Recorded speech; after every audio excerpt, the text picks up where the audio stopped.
All right, good Thursday morning, everybody. Welcome in. We've reached Thursday. It is bye-bye Wolf Lakers last night. Ant-Man, Superman, don't matter. Wolves in 5. He forgot to bring his cape last night. They, Rudy and Randall were the two guys last night for the T-Pups, and they're moving on. Shouldn't surprise anybody. They beat the Lakers in 5. If you're a ball knower, you know this was always going to happen. Better team, always better team. Did you predict for this to happen? Yes. What? This was too many people got caught up in the Lakers. They got LeBron and Luka. Who had the better roster? Who was built better? I agree. Yeah, and there's not much difference between 3 and 6 in the West this year. So LeBron is done. It leads to my favorite time of the year.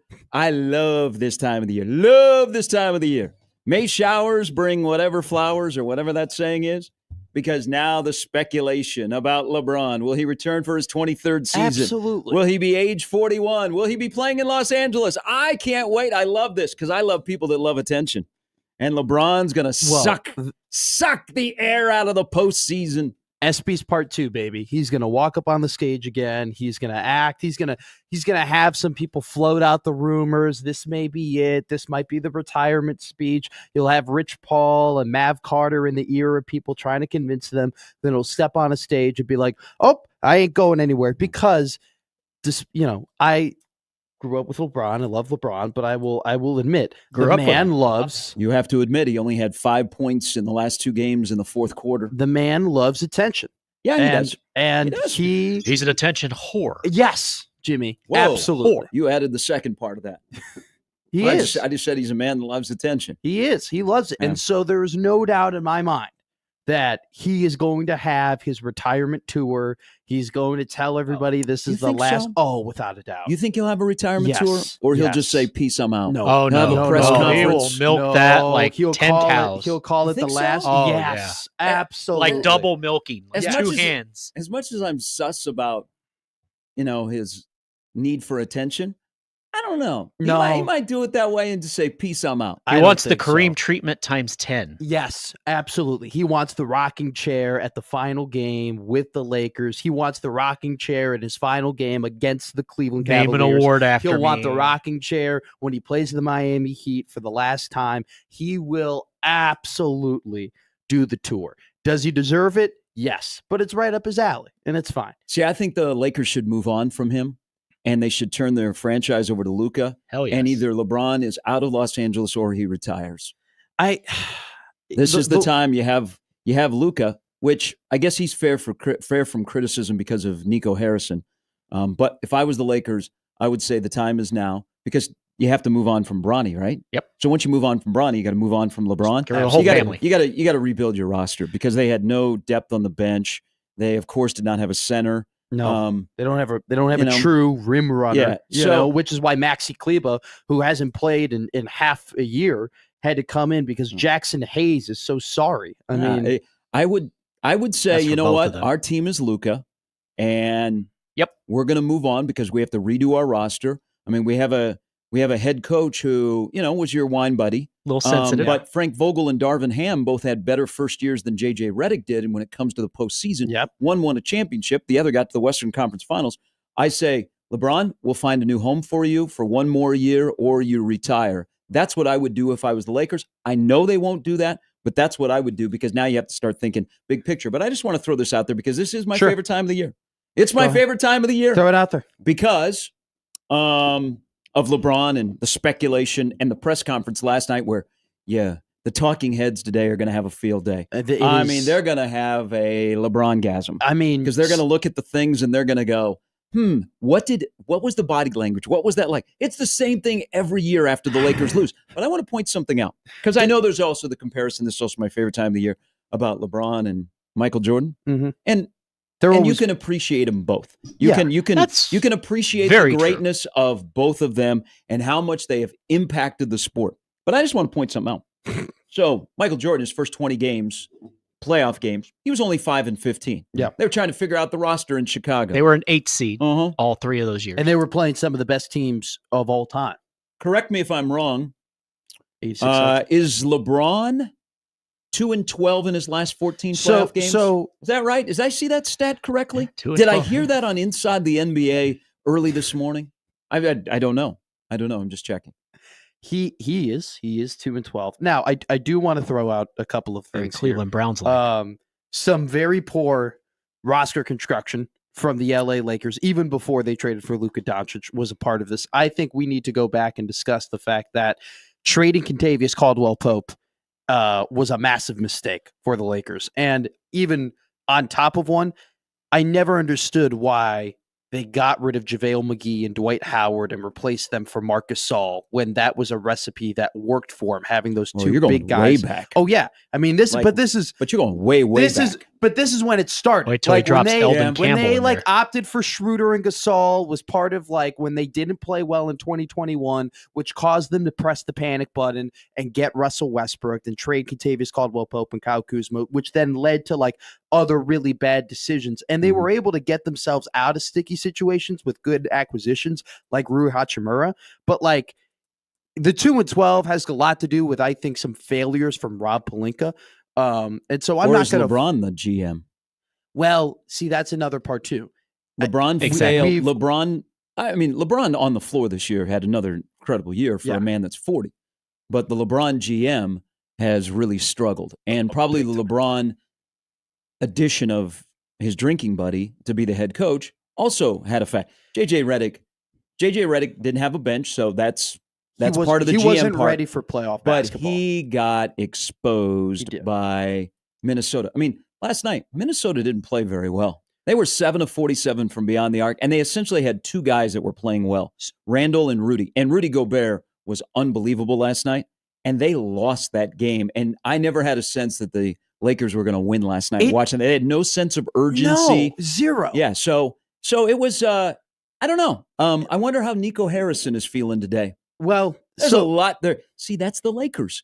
The Lakers bring you so much content when it comes to either doing well or the season coming to an end. When it comes to Luka, I mean, let's be honest here. And Zach Lowe of The Ringer now had an incredible point where Luka played some better defense in games 3 and 4 and not so much in 5, but I don't know. He's totally defense? Right in the point that I don't know why Luka has to get exposed on defense for the first 2 games of the series for him to play better. And he doesn't show a lot of effort on that other side of the floor. And the offensive side of the floor, he's a whiz. Absolutely. Defensively, we're like, but that's got to change. You're saying that coffee's tasting a little better for Nico today. If he's ever going to win. But I don't know he hasn't really had a desire to be both ends of the floor guy. But I'm not asking him to be both ends of the floor guy. I'm asking him to be competent on one of the ends of the floor. I'm asking him to actually show effort and rotate and put a hand up and contest. I'll never forget with Brian Windhorst in the finals last year when he had that incredible monologue where I'm standing in the Celtics tunnel. This is where the winners are leaving. Luka's leaving that tunnel. And until Luka plays better defense, he won't be leaving out of this tunnel. That is kind of, and I'm not going to say that Nico Harrison is validated in any sense of the imagination because it's still an awful trade. But Luka did kind of prove a point during this series and prove Nico's point that, hey, defense wins championships and he's still not the level of defensive player yet. Luka in LA was Luka in Dallas. The other game 4, he had 38 points. He only had a couple of assists. He had no sense of urgency on the other end of the floor to play defense. But how long does his pass go? Because it was such a horrendous trade from Dallas that the GM in Dallas gets crushed and we go, oh, Luka. But that's why we love Laker content. All right. Coming up on the show on this Thursday morning, Sarah Baker Hansen will stop by coming up at 8. Brandon Vogel, we had to readjust. So Brandon from counterread.com will join us coming up at 8:30. Stephen M. Sipple, will he be writing for On3 and Rivals at the same time next football season?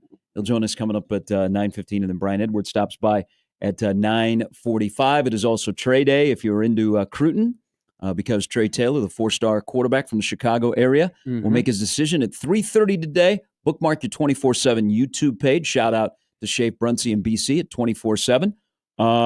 So it could be a day that people go, all right, this is a good day for Nebraska football. And it's also a day. It is a meme day. Oh. It is one of the bigger meme days out there. Is it National Meme Day? It is not National Meme Day, but it is a big, big, big meme day. Big meme day. Right. Big meme day. Right, it's Mayday. Big meme day. Is there another? It's May 1st, yeah. It's going to be May. But now it is. It is. You have to. We should have done it like on Monday. I know. With Justin Timberlake. Yeah. And NSYNC was back in the 2000s.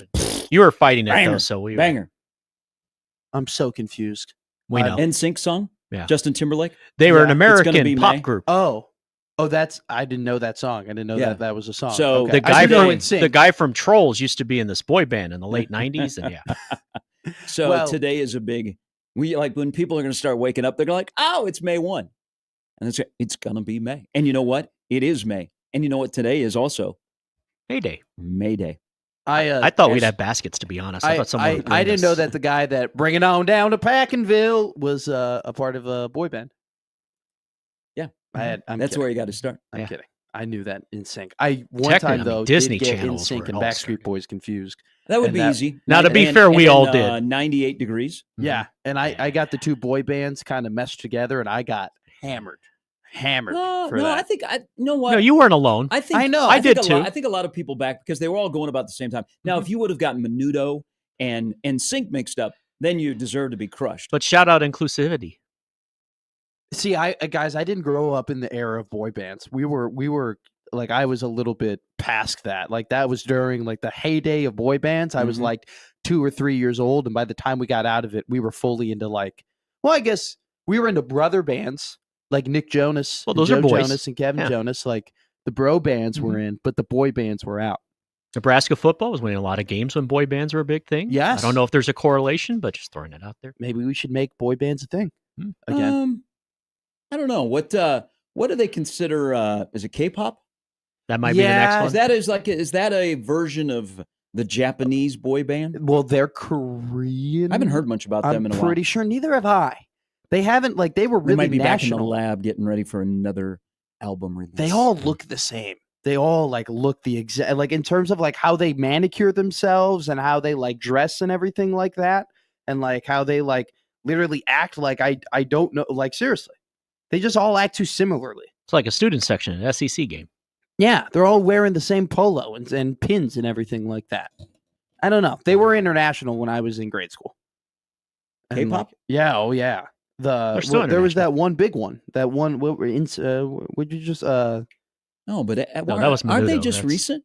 Yeah. Have they been around that Yes. long? Yeah, about 10 years. Yeah. Oh no! They've been around for a while.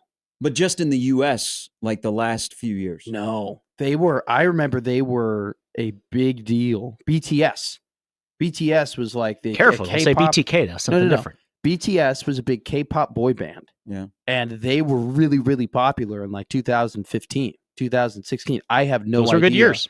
where they have gone, and I haven't seen a new K-pop band in a while.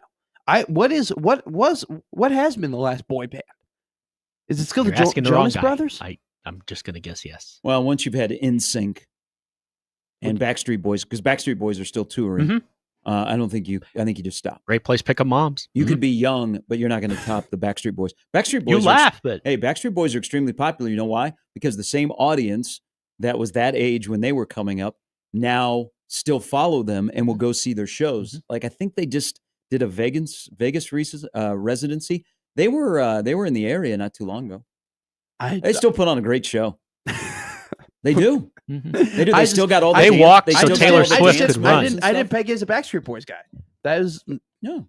I've never gotten Thus into the them. blonde hair. Very 2000. Yeah, very. I just only know that versatile. one song. All right, the lineup brought to you by the Rooferees of John Higgins Weather Guard. Full show.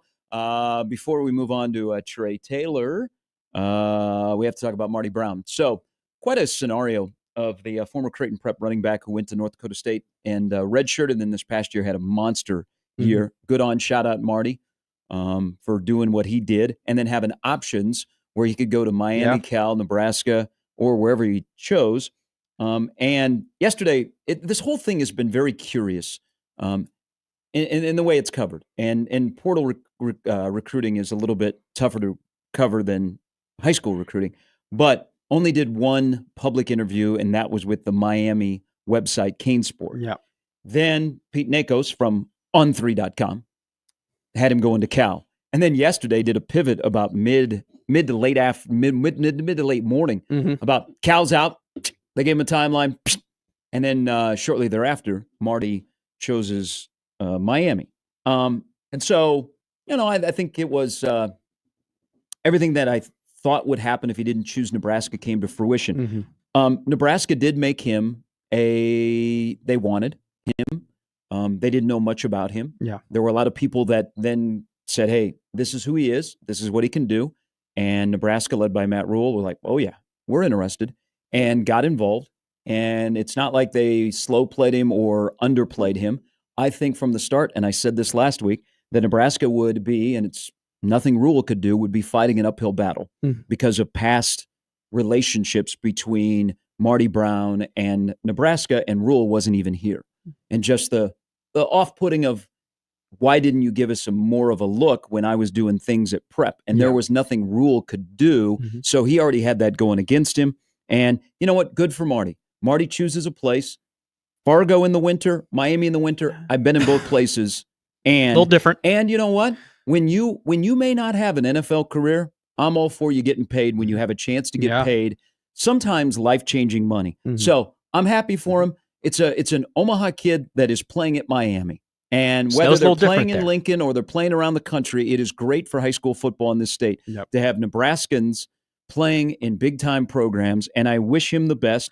But at the end of the day, Nebraska made their pitch, they made their run, but there was something they could not overcome. And you move on, and you do this one monster thing. You do the one monster thing going into year 3. The trust tree, it's raining in Omaha this morning. Do you water it? Do you go, you know what? Arbor Day was just a couple of days ago, because there is a gigantic trust tree between the football coach and the fan base of, it's year 3. We didn't get a guy. He's really the only guy we've pursued since December as a running back that's not on our roster. We're good. Trust me. Going into year 3, trust me. Welcome to the trust tree. But I thought maybe there was a little bit of a chance, but just too much past history for Nebraska to overcome. Like I said, I had been banging on the table for them to go and get a running back in the transfer portal, dating back to the winter portal, just because of the lack of experience that they have behind Emmett Johnson. And it scares me, the idea of Emmett Johnson potentially having an injury, because it's not even just you don't know what you have directly behind Emmett Johnson, but you don't even know what you have directly behind the next guy who would be up, which in this case would be Quinn Ives. And I think that this is a team that has 2 running backs that they trust in Quinn Ives and Emmett Johnson. And it definitely seems like, in their actions of trying to go out and get Marty Brown, seemed like they wanted a third. They wanted a third guy who they could trust in that backfield. And as you say, the reasons, as you mentioned, they were fighting an uphill battle. They weren't able to get it done. But to me, this makes the Cincinnati game in Arrowhead Stadium all that more important, because they didn't get Marty Brown? Not because... Whoa, the trust tree, like branches are now blowing in the wind. Because they didn't, not specifically because they didn't get... the first game? It didn't. Well, you and I both agree that the first game is incredibly important. Yeah, but not because it's. My reasoning is completely different from yours. Sure. Mine is, I need to be shown that things are different, and Nebraska loses games like that. It has nothing to do with Nebraska not getting a portal running back. Okay. So is that what you're saying? So I agree with you. Okay. I agree, because we've seen Illinois. They lose that game. Yeah. They lose the game to Northwestern. They lose the game to Minnesota. These are games that they've lost in the past. You want to see them win. I'm saying that them not getting another running back in the portal, for me, adds to the importance of the Cincinnati game, because of the trust tree, right? Because now I don't know what Quinn Ives is going to do. I haven't seen Quinn Ives run the ball before. Now I'm going to see Quinn Ives run the ball at Cincinnati. Not having a running back that you can trust behind Emmett Johnson changes the whole Cincinnati game? No. They trust Quinn Ives. And they've told us that they've trusted Quinn Ives. So much so that they didn't pursue a transfer portal running back until Marty Brown. And when they did, they didn't go out and get it. And so now that it's Quinnen, and they are the only ones that have seen Quinnen week in and week out practice and do the reps and trust him, to me, it makes it more important because now I got to see what they've been seeing. I have to see what has made them believe in the fact that, hey, we haven't had to overly aggressively make sure we have to go out and get another portal running back. So that it adds to the trust tree aspect for me, right? But I got to see the season. You can't say the first game. Well, the whole season. Like sure. Mine is the the season. I just don't. Boy. Especially I'm having trouble with that because if from your standpoint, if your program is on shaky ground, that not getting a portal running back is going to change the first game of the year. I'm with you I'm with you the whole season because of depth and what you don't have, but I don't know about the first game. I think so. If we go ahead and they go ahead and win the game, right?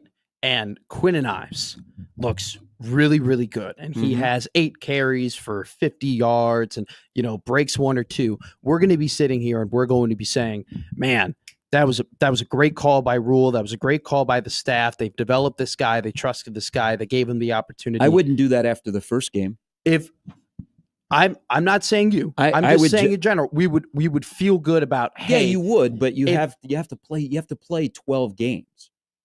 I can't go all in on the first game. But I think the fact that they haven't played this guy for 3 years and he hasn't been given the opportunity, and they've seen him at practice and they've trusted him, and they haven't gone out and gotten another portal quarterback. Those first couple carries are going to be, in my opinion, pretty, like, for morale and for just watching the game and understanding where the team is and trusting the coach. If he goes out there and in the first game he doesn't look good and he doesn't carry the ball well, and we find out, hey, there are reasons why he hasn't played for the last couple of years, it's gonna amp up the stress you have about that running back room for the season to come. If he comes out in Cincinnati and he plays a really, really good game, you're gonna feel a little bit more comfortable for the rest of the year with what you have in that running back room. So that's how I see it with the first game of the year. It'd be a start, but that's why I'm saying it adds importance to the first game of him playing well. I'm not saying that, if Quinn Ives doesn't end up playing well in the first game of the season's done and everything like that, and we got to pack it up and Nebraska isn't going to be good or anything. But I think that them not adding another portal running back, just now we're going to be thinking a lot in that Cincinnati game of how's Quinn Ives going to look, because we know that he now is going to be. What if they don't need him, and what if Emmett Johnson plays a lot? Great.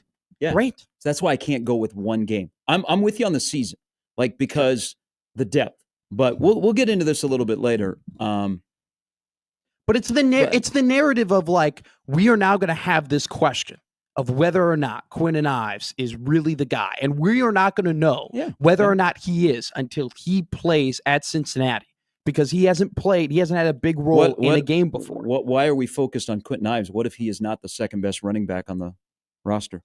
Well, whoever it is then, whether it be Mackay or Parker or Booth, or it stands the same for all of them. I get your angst, and I'm there with you. But it also there's just a lot. We've talked a lot about the running back and making it a priority, where Nebraska has made the quarterback a priority in recruiting, but they haven't made the running back a priority in recruiting. It puts more onus on Emmett Johnson to stay healthy and how they utilize him and what he does. And maybe you don't need to go 3 deep on the reg at running back. You have a running back that you really, really like, and then you have a couple of complementary pieces. And I think that's how they may look at it. But it's the trust. You have to trust the head coach, and that's your choosing. I'm not saying, hey, this is year 3. You know what happens with Rule. You have to trust him. And I pointed this out last week. Their opinion of what they have compared to our opinion is a gaping hole. Yes. If you're just going off their actions. All right. No SBH today. She is traveling. She can't pick up the phone in the airport. Well, and she said that. Do they not have those phones that you still put the credit card in and the phone pops out and you can make calls on the phone? Credit card. Those. The quarters. Isn't there a quarter? No, there was a credit card in the airplane.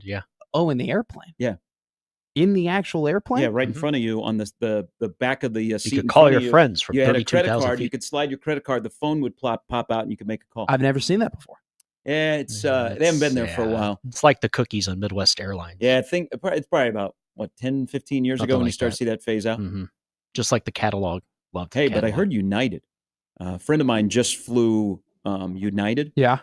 And he hardly ever flies United. I don't like United. He said they've upgraded their Wi-Fi, that he can watch YouTube. Okay. And he said, like, free Wi-Fi, bam. That is true. That is very, very true. Now, I prefer American because I love the fact that they have the TV screen on the back of the chair that you're looking at. And I'll say this right now, the American movie catalog, it was almost like on demand. I mean, they had, at least growing up, like I haven't flown American in like 8 years, but like they had every single Star Wars movie. They had like action movies that had come out like 6 months ago. Like they were American. I don't know if they still are. So they used to be on it in terms of they are like Southwest. So I've flown Southwest a lot recently. So Southwest catalogs of movies and TV shows is pretty good. Really good. That's what. But you know what? Just download stuff. Download your Netflix. Mm-hmm. See, I have downloaded YouTube videos. Yeah. Like I don't have downloaded like movies, but they're. Oh, I have like this is really funny because people really look at me weird on a plane. I love the hype packages before sporting events or like wrestling, like before pro wrestling, like the WWE hype packages. So I have on my YouTube downloaded the pre-hype packages for some of my favorite sporting events. You're just getting yourself hyped up, though. So, well, exactly. That shows you're meant to work in the middle of the flight. Like I'll have WrestleMania 25. Shawn Michaels versus The Undertaker, the hype package. I'll have the Game 6 of the 2016 NLCS. If These Walls Could Talk. Hype package, raring and ready to go. I'll have the hype package of Game 6 of the 2016 NBA Finals. It was an incredible hype package. I have those. I love watching those on flights. Call me a sicko. You would have liked the intros we used to have. But that's what I roll with. I don't really do. I don't think the movie catalog on American is great, but I prefer to watch my YouTube now. All right, off and running. Gary and Matt back with you on this Thursday, Mayday. If you celebrate Mayday, you know what to do. If you don't know what Mayday is, you probably have kids in your house or you're 20 years old. The tradition is dying. We must keep the Mayday baskets alive on 1620 The Zone.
All right, welcome back in, Gary and Matt, on this Mayday. We had a listener. We're trying to tell you what Mayday was the other day. You've not gone through that tradition? I have not. We had a listener that said, I used to do the tradition all the time, did it as a kid, and then as a parent, and then once my kids got to be like 12, 13, they haven't done it since.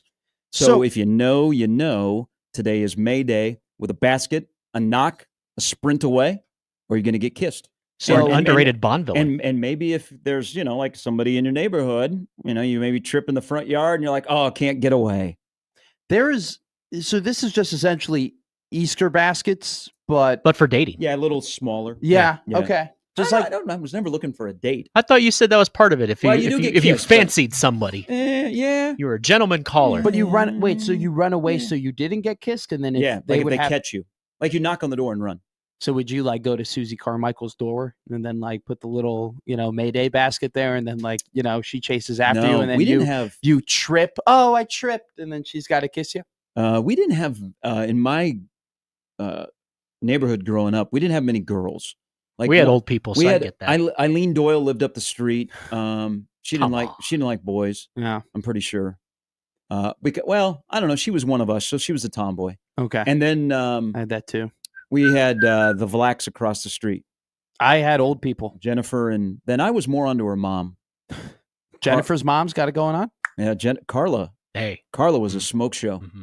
Wow. I mean, when you're 14 and they just happen to be sunbathing in the front yard, not in the backyard where they have a pool. I smell what you're cooking. That guy delivering the groceries in Valley Girl. Yeah. Hey. She knows what she's doing. I think at 14 I could have had the moves because Jennifer was in my class. Sure. And then her older brother bullied me. And then that's a way to get back at him. Her ex-husband was in prison. Yeah, it was. Oh wow! Yeah, they didn't fit in our neighborhood. I love this movie. They didn't fit in the White Flight suburb of Urbandale, Iowa. That is one hell of a way of putting it about. I had a bunch of literally I had 5 people on my block who were all had nurses. So like I knew all the different nurses who had to come in and like treat the.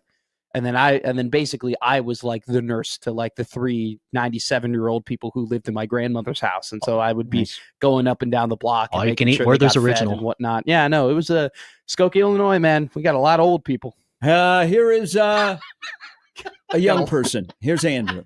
Good morning, Andrew. Hello, folks. What's up? How you doing? Good. Happy May. I lived across the street from a funeral home. So I didn't get a lot of Mayday baskets. They were all dead people. Okay. But thank you. And then it was on 5 acres, and there weren't a lot of people around me, so I did not get any Mayday baskets, which is kind of sad. If you DM Matt, who will deliver a Mayday basket to your hell house, yeah, will not, or he'll bring it to your workplace. Come on, Matt. I absolutely will not, and it isn't just a you thing, Andrew. I ain't giving baskets to anybody. Are you single, Matt? Yes, very famously at this point. You gotta play the game. I have no interest right now. I like my bank account the way it is. Whoa. But anyway, did you see Creighton picked up a nice little transfer? Yeah, Blake Harper, man. Blake Harper, 6'8" guard. I hope he can play defense. Well, yeah, he will. Yeah. I will say all players that come to Creighton have improved on the defensive end of the ball. Yeah, I agree with you. Saw it last season. Now, as you look at Creighton's team for next year, are they a top 10 team? I would put them 10 to 15. I think we don't know the full impact of, what Kalkbrenner not having him. And by the way, in the Athletic today, he's listed in their mock draft as the last pick in the first round. They just the enormous impact on the defensive end. I think they've done a good job of having options on the offensive end. It's just he was a unique fella of protecting the rim. So you don't know how that's going to factor in. Yeah. But they have a lot of answers, and they have depth, and they'll have competition, and they'll be able to score some points. I don't know. Do you think it's – so if you look at a lot of the way too early top 25s in college basketball, Andrew, I was going to bring this up yesterday on the show. I think locally on Creighton, we're higher than national people are And it's the complete opposite for Nebraska, who does show up like at 37 in John Rothstein's top 45. Yeah, nobody has Creighton in the top 25 nationally. Yeah, and I think it's a lot of Kalkbrenner. They don't know how you're going to replace him on both ends. I mean, the defensive part is gigantic. I mean, there's a reason why he was a 4-time Big East Defensive Player of the Year. But they've constructed their roster into options, and Freeman is probably a little bit better defensively than I think we give him credit for. But they are loaded. I mean, in Max, what I think is Max last year, they have loaded up for his last year, and so that the Huss bus doesn't blow a tire when he begins, because they have added key pieces that have multiple years of eligibility. That was the key thing that I noticed with a lot of their transfers. They didn't get a 1-year stop fix. Yep. So that was, and I think it is going to be Max last year. I think he's done. And I think, he could still be with Creighton, and I don't know if he stays on as advisory or something. But he's on the course in Arizona. Yeah, he'll golf. He won't give up his golfing. No. I will say, you guys were talking about Nebraska's running backs. Yeah. They're only going to be as good as the passing game is.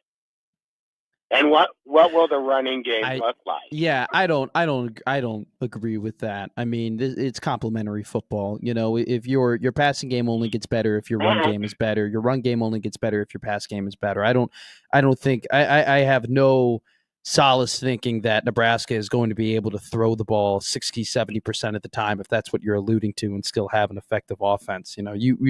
Yes, I agree with you, Andrew, that the strength in this offense will lie in the passing game, but it does not mean that the running game should be ignored or not taken any stock into.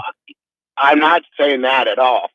I'm saying, is the running game going to be a lot of those swing passes? Yes. So they will. That's like in the NFL, where that's an element where they consider that a run, the short pass out of the backfield. Yeah. I think in this offense, yes, that will be, but that will not be their primary route of running the football.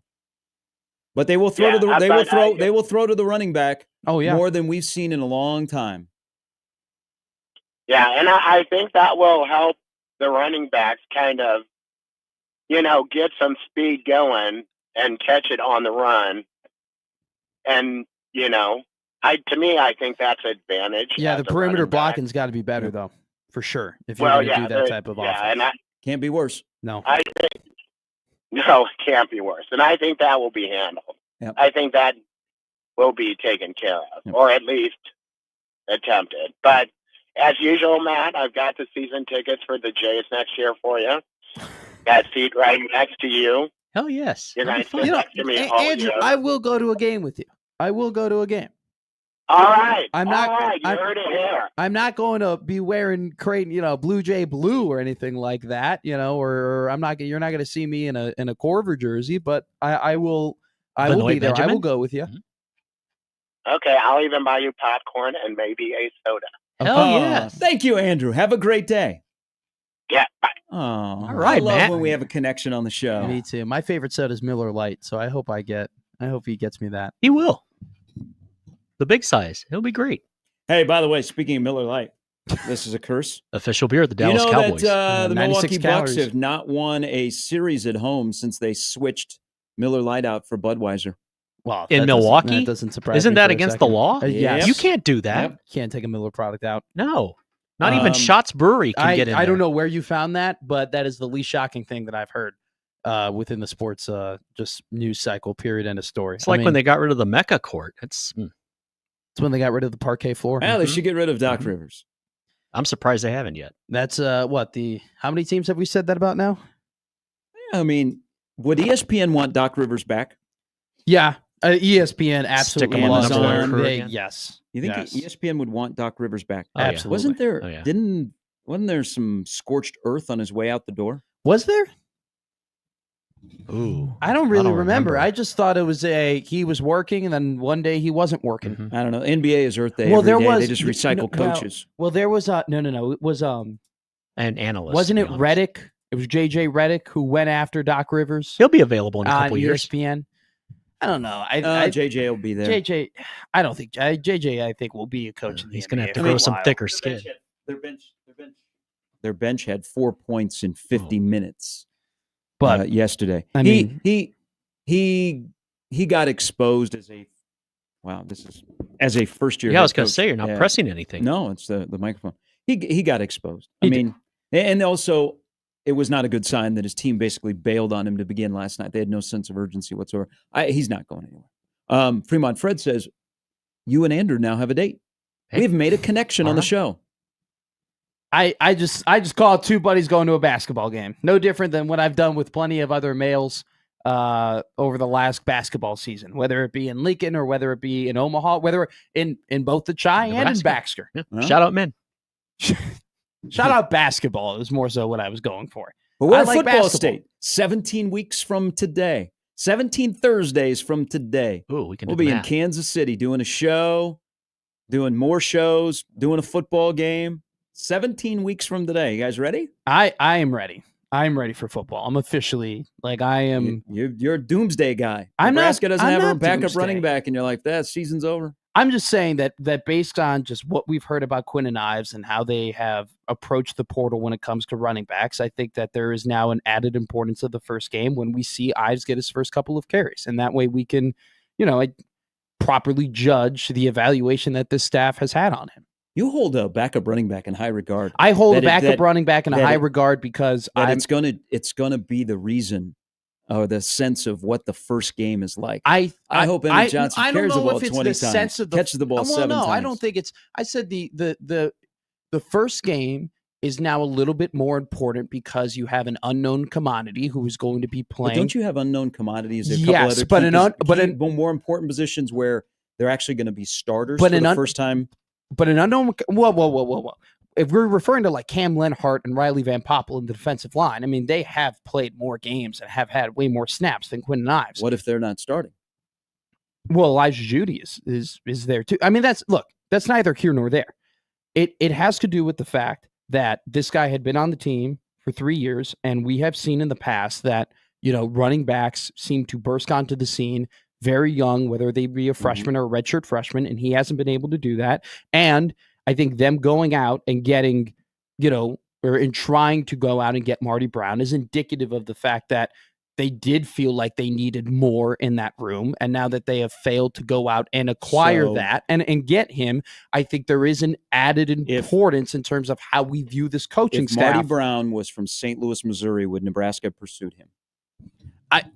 I don't probably, if you're asking me that question, probably not. Okay. Probably not. But I can't myself fully answer that question. Okay. But what I'm just saying is you have a guy who's had 4 carries in his career. You've had opportunities to go out and get other running backs in the transfer portal, whether it be in the winter portal or in the spring portal. You decided, they didn't go out. They didn't get the guys. They've put their trust in him as a backup running back. I think that when it comes to the first game, there's a little bit of an added importance when he goes out and he performs to see if this coaching staff was vindicated or right in trusting this running back. And because we've seen in the last couple of years, this team likes to run with 2 running backs. And we've seen in college football, 2 running backs is a big way to go for some of the teams who are winning at the highest level. And so I think the backup running back position, in my opinion, is important. What changed your opinion on Ives? Because when we first started the show, you were a huge Ives guy. I like Ives. Yeah. No, I like Ives. It's just that it's just clear that, look, he's had 4 carries. He's been in the program for a while.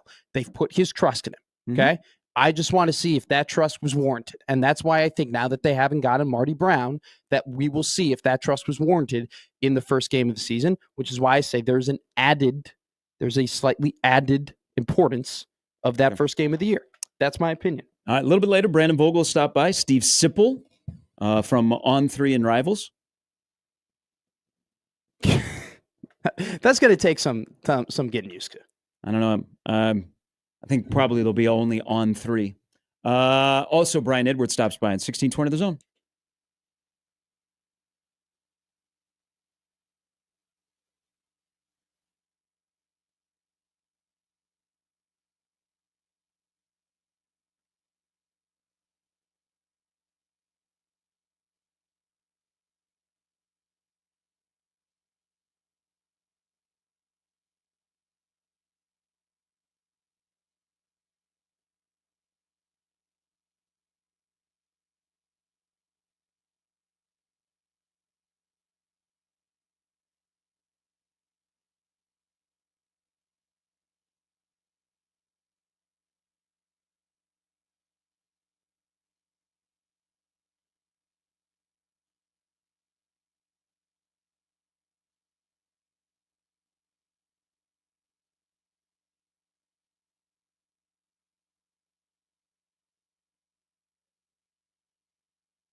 Hey, so there is a video. I don't know how much time you spend around youth baseball, but not a ton. Kids now have walk-up songs. So, the parents bring a speaker and they play it off their phone. That's awesome. There's a really good TikTok where this little boy, and he looks like he's probably 10, is walking to the plate, and this is his walkout song. Now, that's awesome. Now, probably at that age you don't get it, but it's probably not the song you wanted. But it's playing, and the adults, the older people in the stands are laughing. And this kid is like giving his mom the death stare who's sitting behind the backstop. Well, there was a TikTok, or not, Instagram reel, because I'm not on TikTok, where the moms all picked the walk-up songs for the kids. And that was really, really funny as well. I mean, just think a hard disco for all these little boys who are walking up to the plate. It was absolutely incredible. Moms love disco. Poll question? Yeah, I think so. Is disco still a thing? Oh, disco is absolutely still a thing. I don't think any new disco is coming out. But if you were to go, like, I feel like a disco song is when you're at a bar and it comes on through the jukebox or like the touch tunes, like everybody can kind of bop, Get in the middle of the dance floor. Yeah. A little Boogie Fever comes on. You're not like, Boogie Fever. I don't know that I've been to a non-wedding event where I've heard disco. I haven't been to a disco in many years. I don't know. All the bars that have touch tunes is absolutely incredible because you will get the ultimate mixed bag of just songs. Here's where I think disco is like, and disco will never die, but there was a concept, and I thought it would take off, and it hasn't. And I know that they looked at opening a place in Omaha, silent disco, where you get the headphones. I've seen that before, and so you aren't getting the same music that you probably have like 3 DJs and they're spinning, and you got headphones, and you can, like, I don't know, pick the headphone to the DJ you want, that kind of music. And you're out on the floor dancing. See, I'll tell you, silent disco is what I think it was called. I thought it would. Maha had a display a few years back, and I thought it was like, oh, this might be the new thing. And I've never heard anything else post a couple years ago. See, my thing though is that the reason why I don't think that worked is that the talking, like while you're dancing, who are you talking to? Well, here's the thing. Who are you talking to? I thought you said you guys don't talk. Hey. When I do the worm, I ain't talking to nobody. All right, when I break it down, when I start rowing the boat, when I start the lawnmower, I'm not, the sprinkler? No. I'm not talking to anybody. So listen. I don't want to have a conversation. Listen. I just want to get it in. Okay, just get it in. Let's go. You just want to get your reps in? Do you go somewhere, before a wedding, do you go to like a certain dance bar to make sure that the moves are all smoothed out? That you got your catalog? No. That you got your Rolodex? My time of, where I've started to become a banger? At the bar? Especially if it's free. I am a hit at bar mitzvahs. Dude. Bar mitzvahs. I think bar mitzvahs, the entertainment is better than a wedding. Guys. That's a very hot take today, but Gary, if you've not a hot take if you've not been to a bar mitzvah. It's not a hot take. I'm learning. I've never been, so you guys can already teach me. know that they're going to spend a lot of money. The food's going to be good. The entertainment's going to be good. You're going to be around a bunch of 13-year-old boys and girls and their moms and dads, I should add. Aunts and uncles, grandpas and grandmas. Look, the bar mitzvah friends is like it. People say, hey, wedding crashers? I would go be a bar mitzvah crasher. A bar mitzvah crasher too. Bar or bar mitzvah. Either or. They don't let me go to the girls. If you take a sheep. Let me tell you something right now. Growing up in Skokie, Illinois, I know my way. Course. I know my way around a bar mitzvah or two. Not a hot take at all. Not a hot take whatsoever. They get down at bar mitzvahs. Okay, it is a rager party. I had a bar mitzvah at U.S. Cellular Park in the like big old suites of the cell. The White Sox? Yeah. And the White Sox stadium. One place and like 4 different like connecting suites and like dance floors. And like it was, to this day, the most like incredible party I've been to, period, end of story. You got to have Ozzie in there. Absolutely incredible. We were taking pictures with the 2005 World Series trophy. They were just they were passing it around like it was a party favor. It was just up there. I'd have pulled a JD Vance and dropped it. I guess they paid so much money that it was like, yeah, here's a decoration. Yeah. It's the 2005 World Series trophy, and there's like multiple pictures of kids just holding it and like flailing it around. It was absolutely incredible. Be careful what you say about a trophy. So, Chuck's bar mitzvah. I was a little bit late getting there because Didn't know where the synagogue was. So I was sitting in the back. Okay.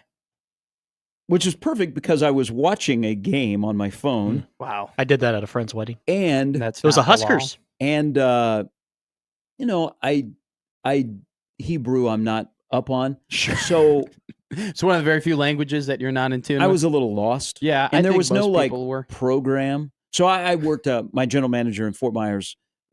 He was Jewish and his son had a great bar I mitzvah. bet. So I had trouble following along.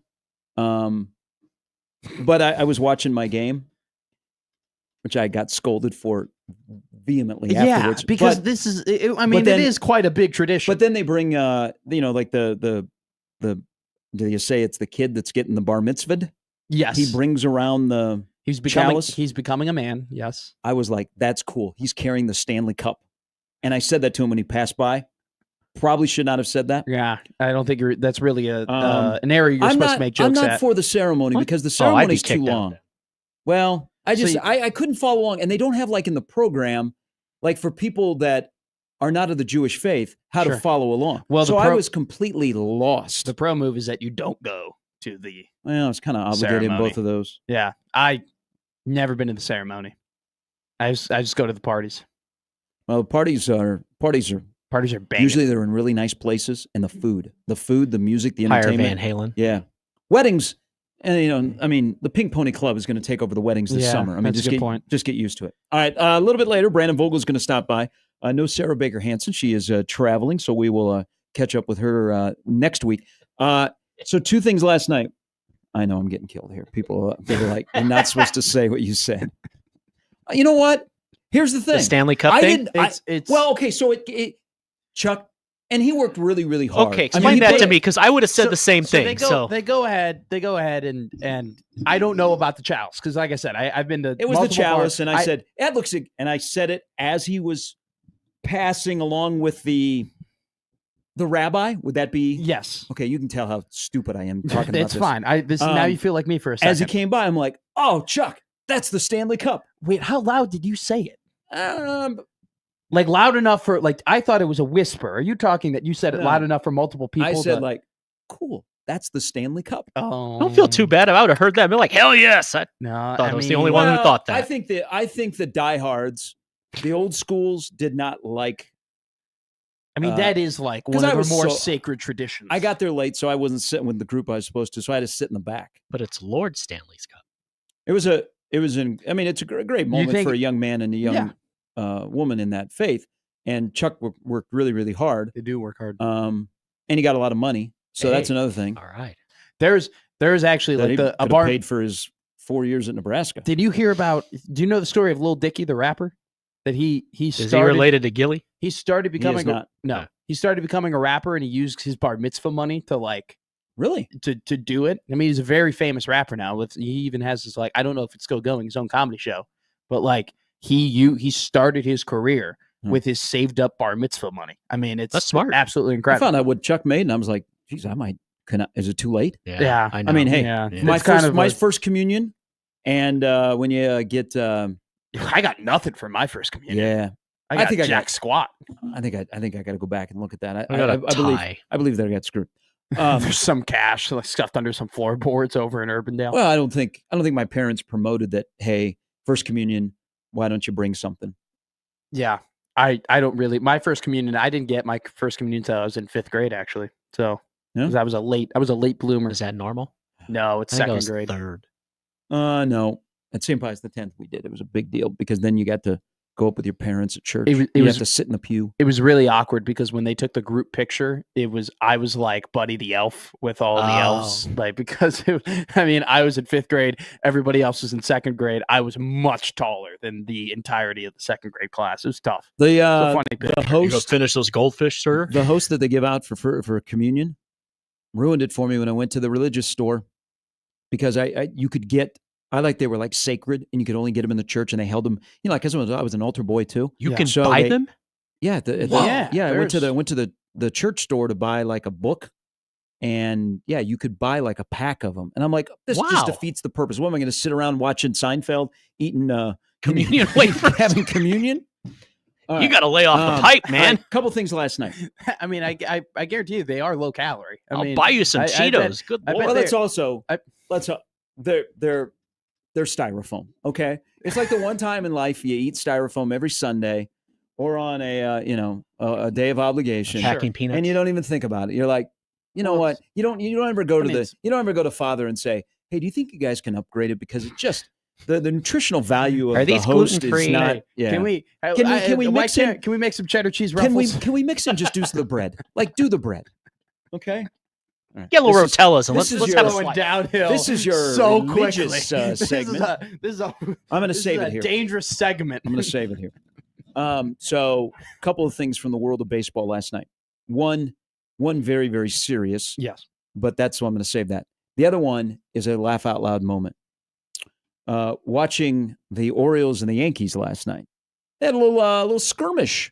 Aaron Judge, by the way, finished the month of April. He is a freak. He's having like the greatest, like dating back to last year, like the greatest full year of baseball ever. He's got 10 home runs now. He finishes the month of April hitting .427. He is 6'8", 490 pounds and plays center field. I might exaggerate on the 490, but he's a large man. So last night they're playing the Orioles, and Cade Povich, former Bellevue West T-Bird, Nebraska Cornhusker, is pitching. And I am watching the Yankee broadcast, which has Dave Sims, who used to be with the Seattle Mariners, and Susan Waldman is still in the booth. My Yankee. So they are talking, and they don't say much about Cade Povich. They don't mention Nebraska or anything like that. And Cade last time out pitched really, really well. And Dave Sims goes, I don't think he's related to Marty Povich. And I was like, no, I do not believe that his father, Tim, has a brother named Maury that became famous. But then they go into this thing. We're talking about the like you are the father guy. Okay, yeah, so two things on that. I thought you were talking about a tennis player. So Suzanne Waldman has no idea who this is. Like, no idea. And I'm like, didn't everybody know who Maury Povich was? You came home from school to your grandmother's house, and on the TV, Maury was telling somebody, you are not the father, or little 3-year-old Maria is your daughter. Yeah. Like, it was absolutely incredible television. Then Dave Sims, as she's like, I don't, it's kind of like you with Ozzy Osbourne and a lot of things. The Osmond family. Sure. That was a mix-up. I knew who they were. It was a mix-up. I know who Donnie, Doobie Brothers, Metallica, they're old bands. They might be the same. I didn't say that. didn't say that. We were talking about the people who might be playing at Pinewood Bowl. Okay. Metallica, Doobie Brothers could be the same. No. Might get them confused. I never said might get them confused. They're very different. You can get me on Sydney Looper. That was a bad one. Hey, she's going to the Rock and Roll Hall of Fame. You better learn. Sydney Lauper. Yeah. Learn our true colors. See, now we're going to get into the, you guys just, throwing music titles into sentences. Here in my head, I'm trying to mash a Metallica and Doobie Brothers song. Like, is there any way I could put like Long Train Running and Inner Sandman together? I will work on that. Seek and Destroy on the Long Train Running. Dave Sims tells his story after Suzanne Waldman has no idea who Maury Povich is. Sure. And Dave Sims is like stunned. He said that every autograph, whether it be on a baseball, a picture, a golf ball, Maury Povich signs it. You are not the father. Really? I have to get that autograph now.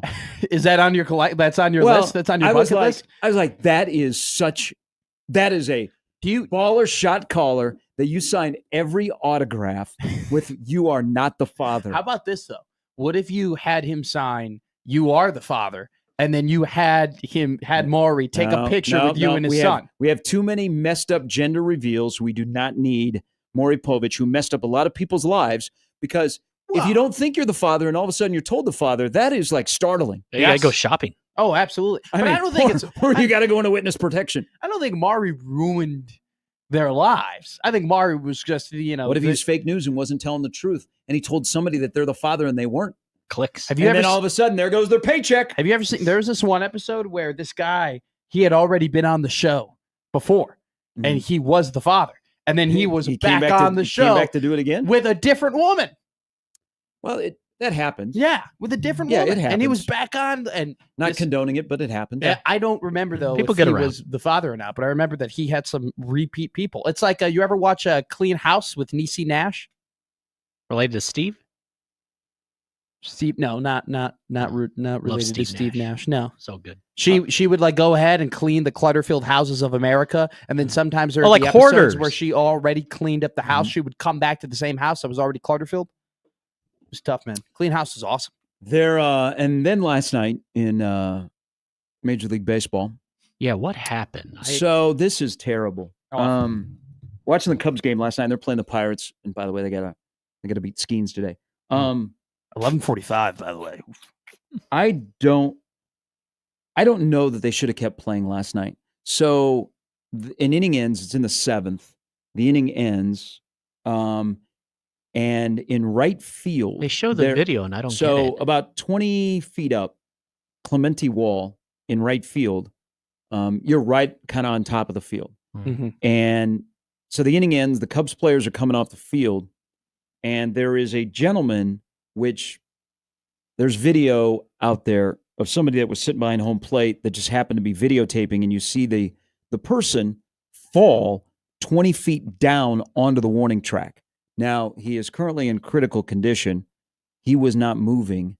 The players on the field, if you tuned in late, so Pat Hughes and Ron Coomer, on Cubs radio, like it was somber, and the players on the field were almost in tears. They were shaking. Everybody was down on a knee Yeah. because they were watching. Because medical personnel sprinted out to the warning track in right field, and they had a cart out there right away. So this guy, and I don't know if you watch the video, immediately as the inning ends, he pops up out of his seat and he tumbles over the railing and he falls, all the way down onto the warning track. Don't know if he was inebriated. I don't think he was wearing a shirt. He was not wearing a shirt. So and there are some stories out there of people who were around the area who and I won't share them because I'm it's just Twitter and we don't know what's true or not. But there are some people who said some things about what he was and what his condition was during that time. But it was it looked like he jumped. It looked like he jumped. That's what it looked like. It looked like he leapt from his seat. I don't think they should have continued the game last night because I don't think the whole mood for the last 2 innings, the Pirates ended up coming from behind and winning that game, was just how could you play? But remember, Jimmy, you might have still been living in Texas.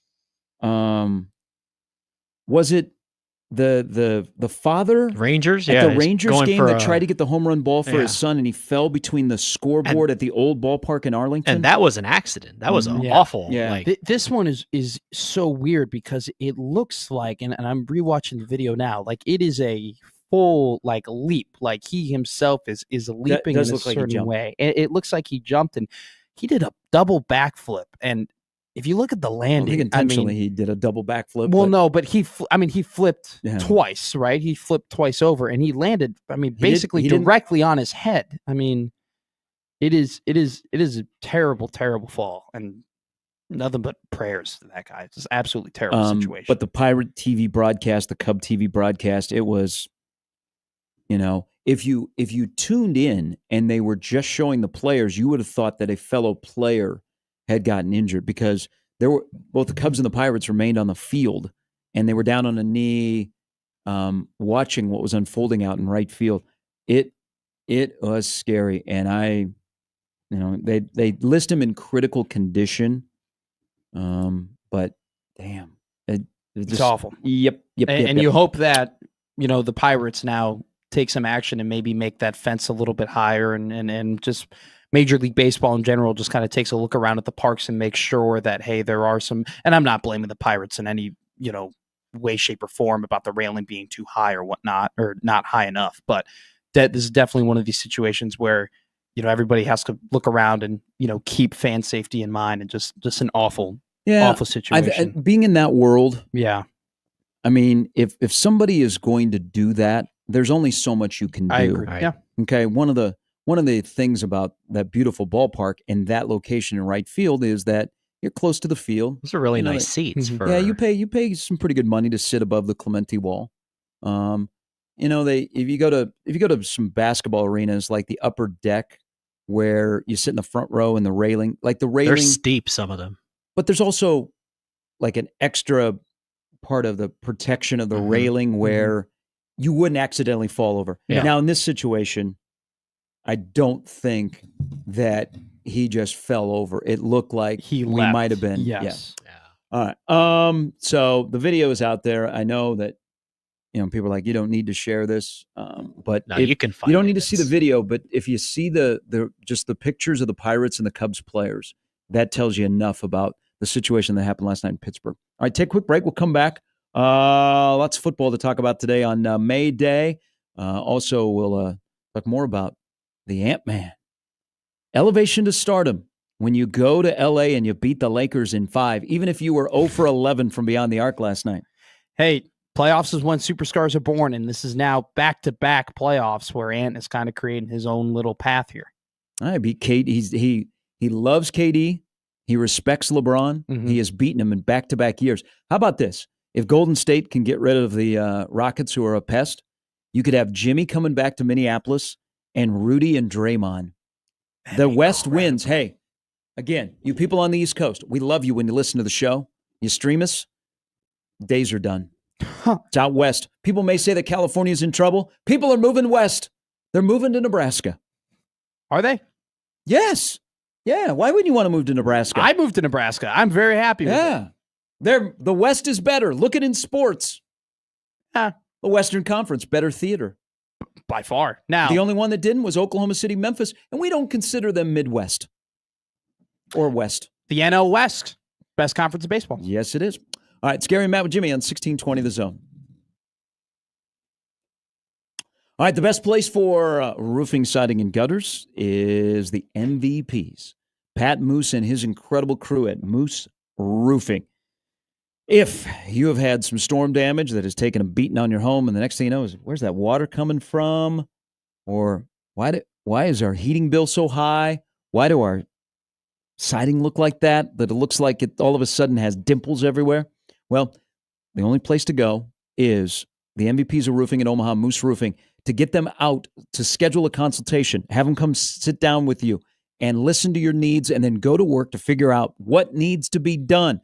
Not only residential, but also commercial roofing. They've been in business for nearly 30 years, doing over 15,000 homes, and it's continuing. They got crews all over the metro once the rain is out of here this morning, from Western Iowa all the way to Lincoln. They'll come out. Again, they'll sit down with you. They'll get on your roof. They will assess the issue. And then the next step, because this is where things get a little bit hairy. Your insurance company is going to be like, Pat will pick up the phone on his own and work through any issues so that you get what you want. Top-notch bricks and mortar store, they're not on wheels. They don't just show up after a storm. They're here before the storm, during the storm, and after the storm. To schedule a consultation, for more information, log on to their website, mooseroofing.com.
You're killing it.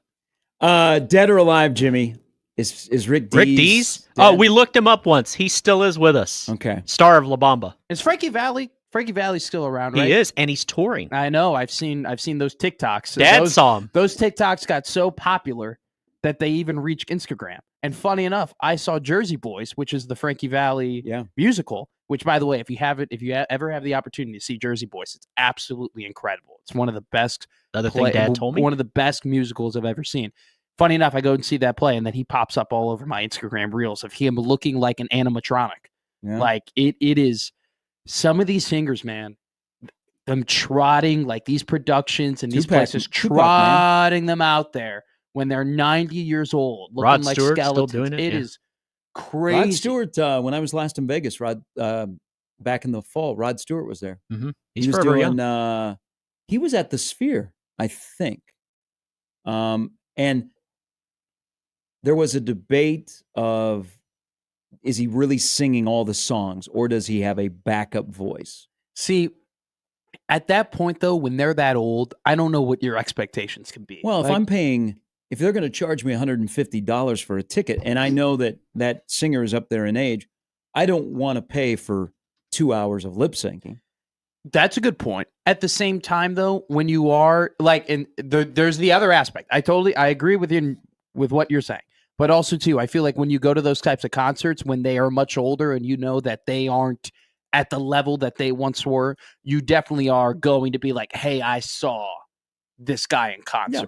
You know, Rick Dees is 75 years young. Damn. It's very similar when I go and see DJs of all time. When I go back to Chicago, when I go back to Chicago next fall to see LeBron play, I just want to be able to say, hey, I saw LeBron play. You know, despite will he be playing? He will be playing. You think he'll retire? He will. He's getting his tour. He is getting his. Jimmy and I agree with Matt more than he is gonna. He's gonna call this 15 years ago. Every second. Retire or move off of him if you're the Lakers. Your team is Luka. The Lakers need to move on because turn it over to Luka. Did he mention Anthony Davis more than Luka last night in the postgame? I think he did. Probably. But they play well. They play better together than him and Luka. Send him to Dallas. People don't get LeBron James wanted to have LeBron athletes. Okay. He wanted with his shoe line, right? He wanted to have his own line of, hey, these are LeBron athletes. And the first guy he wanted was Luka Doncic because he goes, this guy is the closest thing to me in terms of the style of play.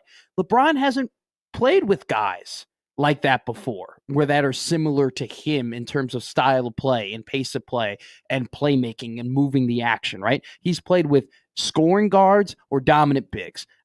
They're 16-10. The Lakers were 16-10 with Luka and LeBron in their lineup. That's why it's my favorite time of the year, man. The offseason. Will he stay? Will he go? What's going to happen with Bronny? Is there going to be drama? Is there going to be all the discussion? While I'm watching the Knicks and the Pistons tonight, they're going to be talking about, is LeBron going to come back? Is he going to play another year in the NBA? Is he going to go out on the right foot? Will he ever win another title again? Because it's another disappointing time when you don't make the NBA championship and you don't win it if you're LeBron James. And you know what? Michael Jordan has 6. How many do you have, LeBron? This is my favorite time of the year when it comes to the NBA. Screw the Nuggets and the Clippers tonight, and whether James Harden will have a pulse or not, or screw good basketball and teams that actually could win the title. Exactly. I want more LeBron talk. I think LeBron.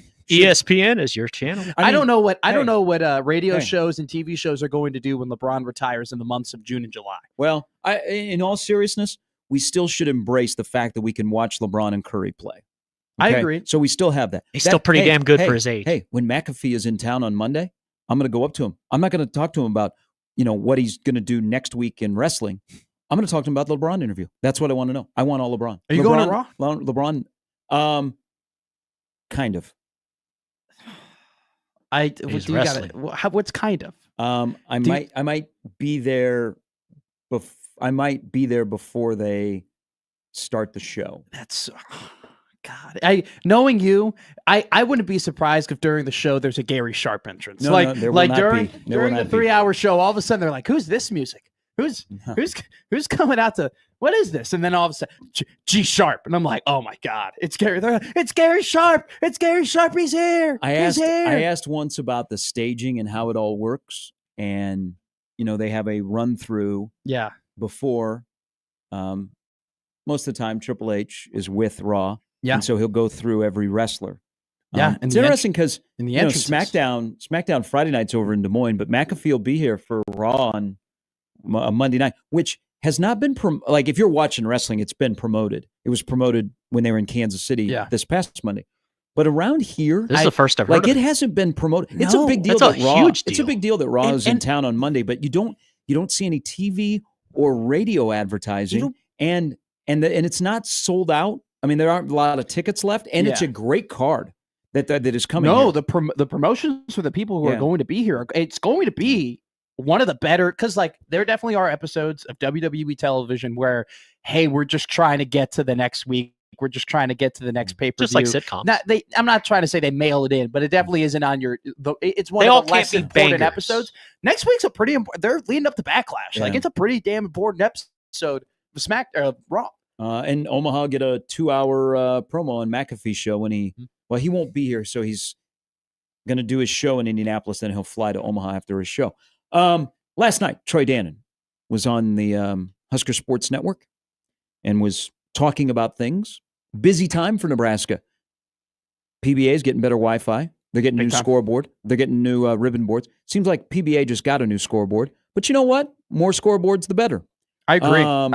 I actually fully agree. Like, not sarcastically. Like, the more areas I can turn my head and see more things, the more happy I am. Not joking. I want to be spoiled. I want every part to be able to see. I'm being serious. I want to see every single college football score, every single college basketball score. I want to see everything that's going on. You'd be the guy that go to Jerry's World, because Jimmy and I have both been in Jerry's World. Yeah. It can be distracting. I've been as a fan that as you media. Watch more of the game on the video board than you actually watch of the game. I'm totally fine. That would be you. I'm totally fine. It can, if like big boards like that, like if you go to Indianapolis, for example, if you go to the field house, they've got one of those giant scoreboards that seem like they go from free throw line to free throw line. Rockets so you can't avoid it, and they show everything. But I'll get to a scoreboard here in just a second. Sure. So yesterday was a big day in Lincoln that maybe had nothing to do with the winning, or maybe it does.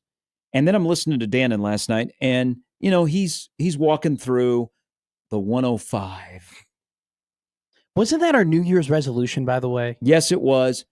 We've broken that. Just rip the Band-Aid off, but I know they won't, because that, by the way, that decision is, I think, a week from today. Yeah. He tweeted out a picture before he went on the radio. I knew that they were doing the grass fields on the practice. Yeah. They were redoing those. I think I know a little bit about turf.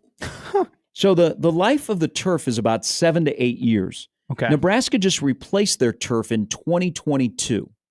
And now they are replacing the turf in Memorial Stadium. Not grass, but they're still going with the field turf. Got a red end zones?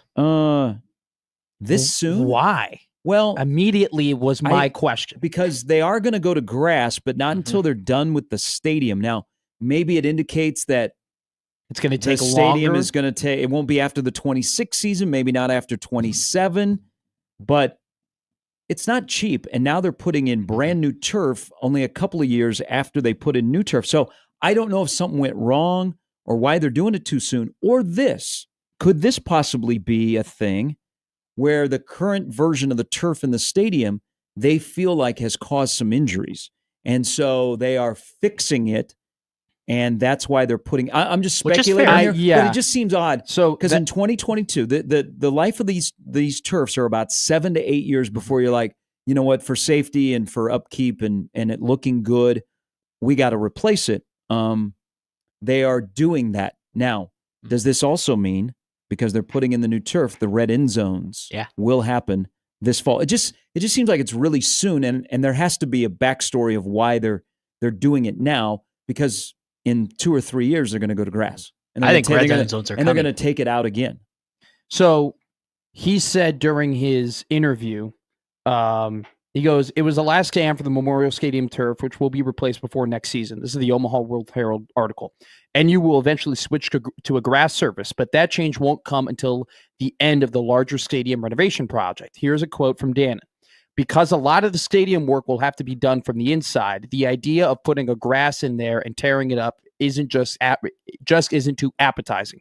So putting a good turf surface in, turf that can be rolled up to bring equipment in and then rolled back in that transitional phase. So the current turf they have, they're not able to roll it up when they start bringing in the big trucks to do the sidelines. Exactly. Okay. So this turf that they are installing apparently is going to be able to be adjusted and moved in order to be able to do the renovation project that they want. Adds to stuff you've said. This whole Memorial Stadium stuff is fascinating because as someone who has seats in the South Stadium, I am fascinated by how they're going to roll out eventually what they're going to do to us with our tickets, relocation, all of that stuff.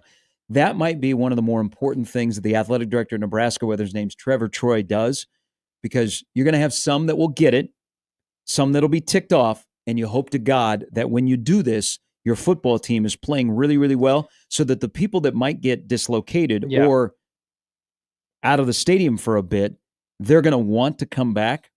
So whatever rollout that is can't be on a Sports Nightly.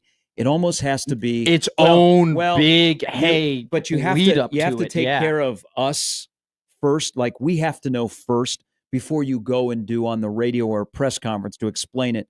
And I think they will do a good job because they don't know what they're doing yet to publicly tell anybody, but I hope that they tell everybody that's going to be impacted first.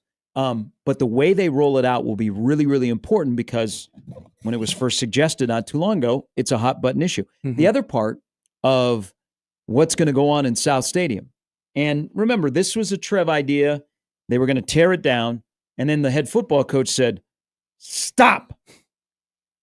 We got to have grass." Trev was like, "No, we got to have a year-round venue where we can roll things in and out of here. We can't have grass." Football coach wins. Yeah. Football coach goes, "We're going to tear down South Stadium, and all of a sudden we're going to have a wind tunnel in here." Football coach for now wins that one. The other part of South Stadium, which will be, and they're also another thing they're doing, they're replacing Husker Vision on the north end, and they're replacing speakers because they have some that are old and are blown out, and that birds have taken a crap in and have just. But I can't wait, and I think it's going to be the size of what they have in Austin. The scoreboard on the South Stadium when they redo the South Stadium and it is reinforced enough that you could put a scoreboard that I believe you can see from Fremont. That'd be on awesome. the south end of the stadium. You knew they would, because they do need two scoreboards. You need to be able to see the replays from both areas. Absolutely. I have a feeling that the South Stadium scoreboard, once they reinforce and they build up the new South Stadium, and you can put something like that on top, it will be a gigantic one. And I think this is what they should do. They should put a scoreboard up that looks exactly like the state of Nebraska. No. Yes. No. Hey, the Nashville ballpark. Nashville minor league ballpark. Come on. Their scoreboard. They had it at the old ballpark. They have it at the new one. Their scoreboard is a guitar. Remember Arlington Stadium with the state of Texas out Let's there? do this. Absolutely not. South Stadium, Absolutely monster not. scoreboard that you can see from Fremont and maybe Tacoma. How big is this thing going to be? It's not like Nebraska. No. The outline of Nebraska is like. So I get from just reading between the lines, it's going to be larger than the one on the North Stadium. Yeah. But if you're going to do this, go big. We love the state outline, right? We love it on our basketball floor. Let's have it in the end zone. It would be too gaudy. Gigantic. No. It is the outline of the state of Nebraska. No, too gaudy. Too look at me. Too much makeup. Too much whatever. Have you not seen what the one in Austin looks like? like? You don't want the big board? It looks like a woman's uterus, but instead it's the horns. I want efficiency. Give me efficiency. Give me just the biggest, squarest scoreboard you could possibly give me with the most amount of information and the best 8K camera. It's your personality. Just give me I just want to be efficient. I don't care how it looks. You're still going to have all the stuff in there. It's just going to be outlined like the state of Nebraska. It's just an awkward, if I'm being honest, it's an awkward template to put a. The panhandle is your score and stats. What are you going to put? The rest of the state's the screen. It's a great idea. Cut off a part of like the top right of the corner because the top right, veers off a little bit. Does the round amount of rebound.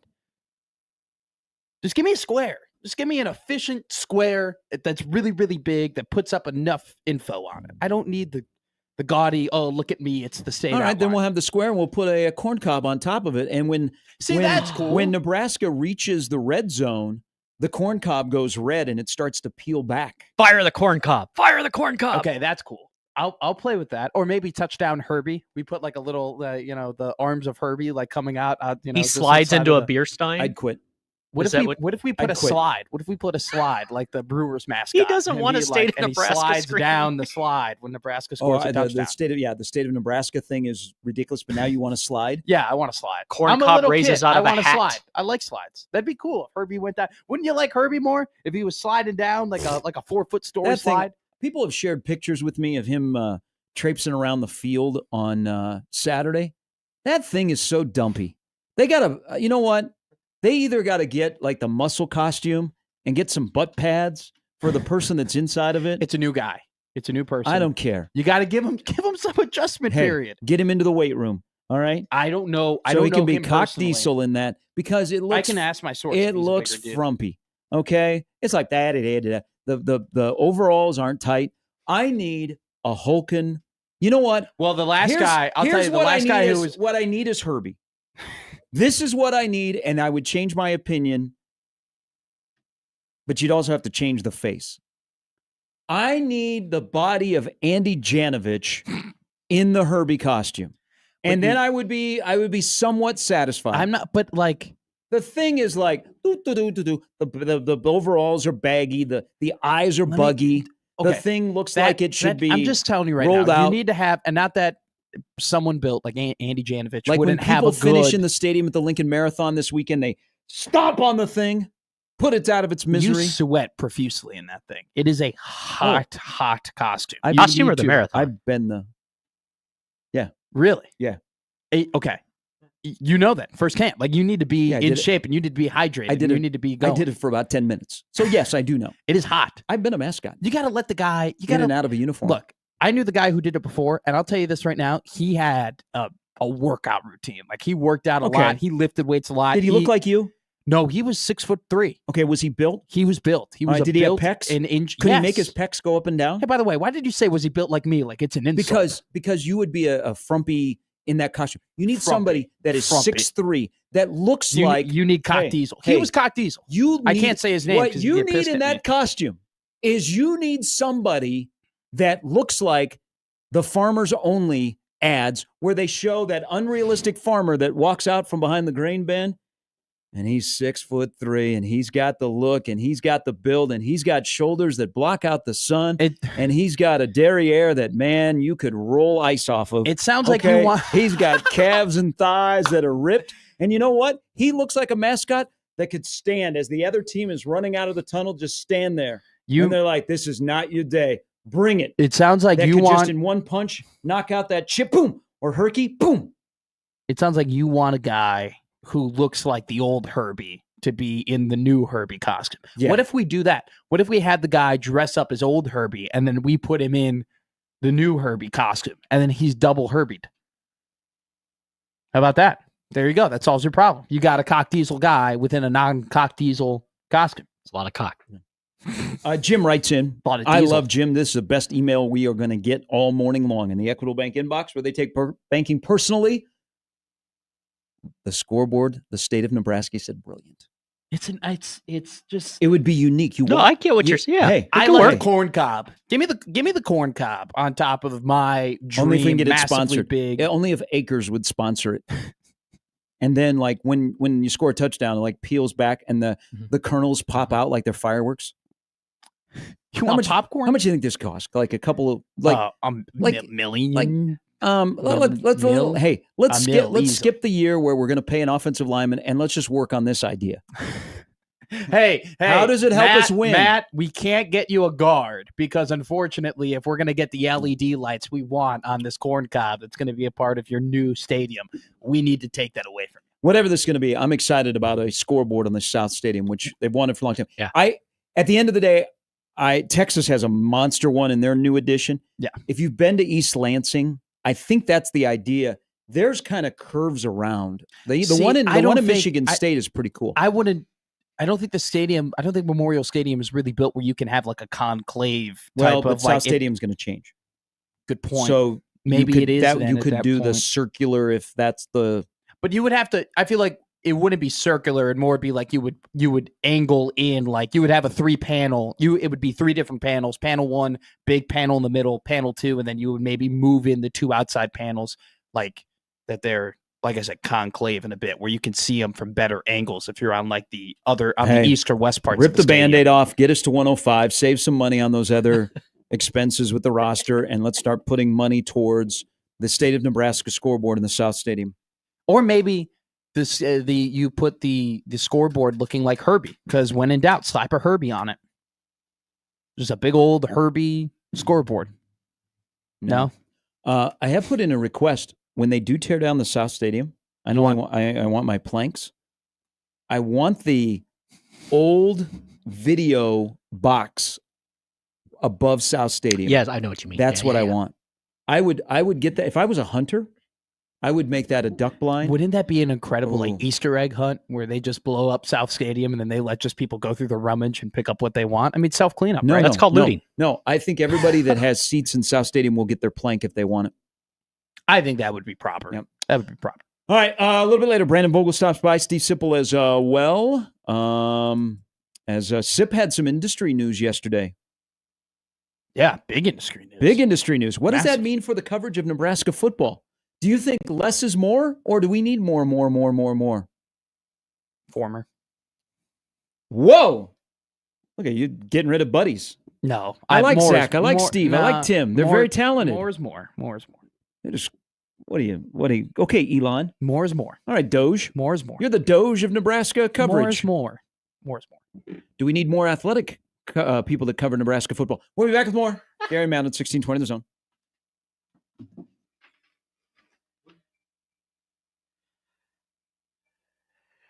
Hey, with Underdog, unless you're the Lakers, you can start a playoff series by using your Game 1 boost and continue boosting each subsequent game to unlock the next one. The longer the series, the bigger the boost. See, they're not involved in either one of them. Their series is not long, and nor will they be playing in another series.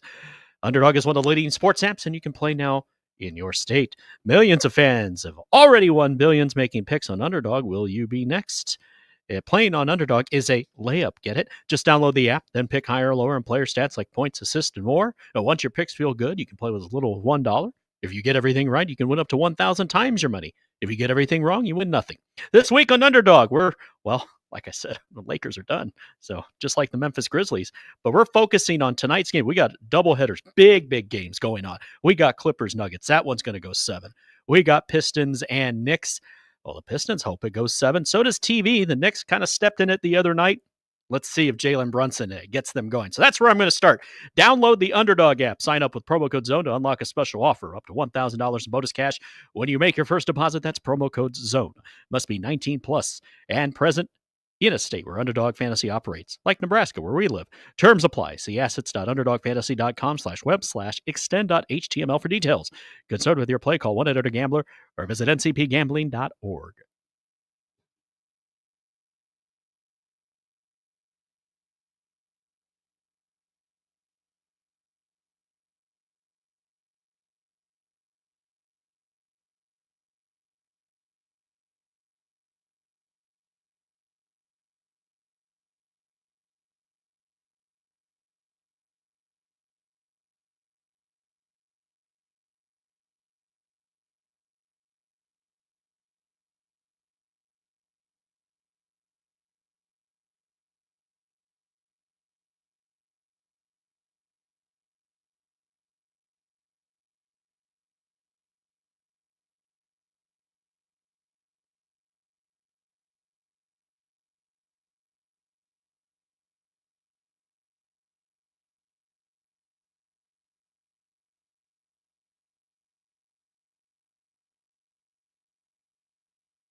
All right, I was listening to a in-depth college athletic podcast yesterday. Part of my take? No. They go in depth. It had people that are in athletic director roles. Oh, wow. So there's all the discussion about the number 20.5. We're going to move from 105 to 20.5. Yeah. And the fact that there are plenty of schools that have at least 2 years of reserve so they can do the 20.5 million. But after that, it could get a little crazy. Well, and it is supposed to go up every year as well. I think the number was 7%, is it 6 or 7% that their salary cap is supposed to raise. But not every school that opts in is going to be at 20.5 million. There also was a discussion, and we both went to UNL. Mm-hmm. You know, you have, and everybody that goes to college, you have student fees. And at Nebraska, the student fees is part of your tuition. Yeah. The allocation, since the athletic department in Lincoln is self-serving and is separate, you don't have a student fee that pays for the football program. Your student fees go to the Daily Nebraskan, the rec center, transit services, to friggin' job me for a parking ticket, university health, those kind of things. Ridiculous. But listen to this. This is, and they brought this example up, and I'm sure there's plenty more out there. You know, tuition is not going down. Like there's never been a moment where, hey, we're not going to raise your ticket prices, and for your son or daughter, we're not going to raise tuition. We're actually going to cut tuition. Yeah. Most places tuition is going up, which there's some angst there. At Virginia Tech, and this is, you know, you're in the ACC and your TV deal can only take you so far. And Virginia Tech, your student fees, part of your student fees do go to the athletic department, is that there is a pushback at Virginia Tech about raising student fees, and the extra dollars are going to go to athletes. Yeah, I don't like not I'm not the athletic department, but they are going to go to athletes. That's at Virginia Tech with their student fees, and there is a pushback from students and others about, why am I paying for athletes? I couldn't agree more. So for athletic departments that are separate and take care of themselves and don't get some student fees, I can. This is keep this on the back burner, because Virginia Tech isn't the only place, but they got into a pretty good discussion about, there's going to be some people that are like, no. Why are we being jacked to help out an athlete because you can't raise money? You don't have a deal where you freshman biology major from Blacksburg have to pick up, the bill, and it's going from like $470 to like $730. That's so. My thing is, if you came up to me and you said, guy, I'm currently paying a lot of loans, right? You came up to me and you said, hey, your student fees used to go to this. We're now going to allocate part of your student fees going to athletes. I would have no problem with that. I would have no problem with what I'm already paying in part going to athletes, because I'm going to pay it anyway. Heck, I think that there would be students who would like that, who would be like, yeah, like give some of the money. I don't take the bus as much, or I don't use these things as the other things that you're giving this money towards as much. I prefer to go to athletes, but to raise those student fees, to raise prices when college already is getting less and less affordable, and you have more and more young people who have to take in massive amounts of loans and who are paying off loans for years and years. I know it might be a mundane amount of a couple $100, but still, like, I'm not a fan of raising those prices to cover other costs, like not for students at least. Just look this up. This is how it's changed. Student fees at Nebraska are $700. Yeah. You know how much that raises at UNL? $30 million. Jeez. What did they used to be? What do you think? I think they were probably, when I was in school, 400, 450. Yeah, I'm not a fan of raising student fees for athletes. All right, halftime on Mayday. Coming up in the next hour, Brandon Vogel will stop by. We will chat with him, and we'll chat possibly a big win for Nebraska today in football. And they don't even turn on the brand new scoreboard at Memorial Stadium. It's Gary and Matt with Jimmy on 1620 The Zone.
right, 2 hours ago on a Thursday. Happy Mayday. Happy Mayday. Would you be dancing to this music? Of course I would. I dance to every music. And you talk about how you tear it up on the dance floor at weddings. I tear it up on the dance floor at weddings too. I'm a dancer. He's John Travolta in Saturday Night Fever. I get it. You do got to talk a little bit. You're saying that you don't talk at all while you're like while you're Who are dancing. you talking to when you're dancing? Unless you're singing the song. You're not having a full like you're not having a full on combo. You're making little comments or like you're laughing and you're whatever. You say one or two words here and there. I feel like that's why silent disco didn't take off because you can't really have those laughing funny moments. It's almost like you're in your own little bubble in a sense. Yeah, I don't think I'm like, hey, how you doing? No, I'm gonna be. I mean, Pink Pony Club. Exactly. I'm gonna keep on dancing at the Pink Pony Club. I'm not going. Hey, Matt McMaster, nice to meet you. You want to see me do that? You want to see me do the sprinkler? Do you mind if I put my hands on your waist and you can put your hands on my shoulder? I'm Matt McMaster, 1620 years old. Sign here. I don't want to get canceled. I'm gonna keep on dancing in West Hollywood. That is, if you are going to a wedding, get yourself ready for a little Pink Pony Club. Was Mo Bamba ever big at weddings? The player? The player? No. I bet he was. I bet he would tower over a lot of guests at your wedding if Mo Bamba showed up. No, I mean like the song Mo Bamba. I got only on third down.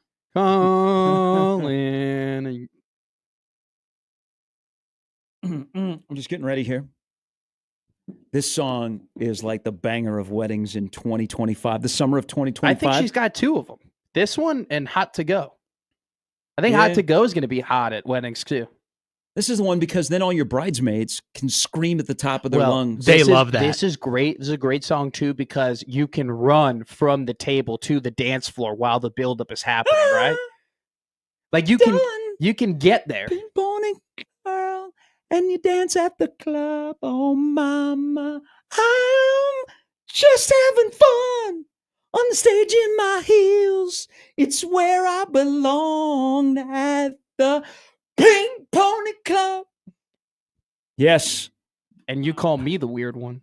Hey, I'm just preparing for wedding season. You told me you were good at karaoke. I mean, that wasn't Travolta. That wasn't Sinatra. Chapel Roan is not who I'm going to if I'm going to karaoke, but we're playing the song. Who do you go to? If you're karaoke, who are you going to? Who's in the well?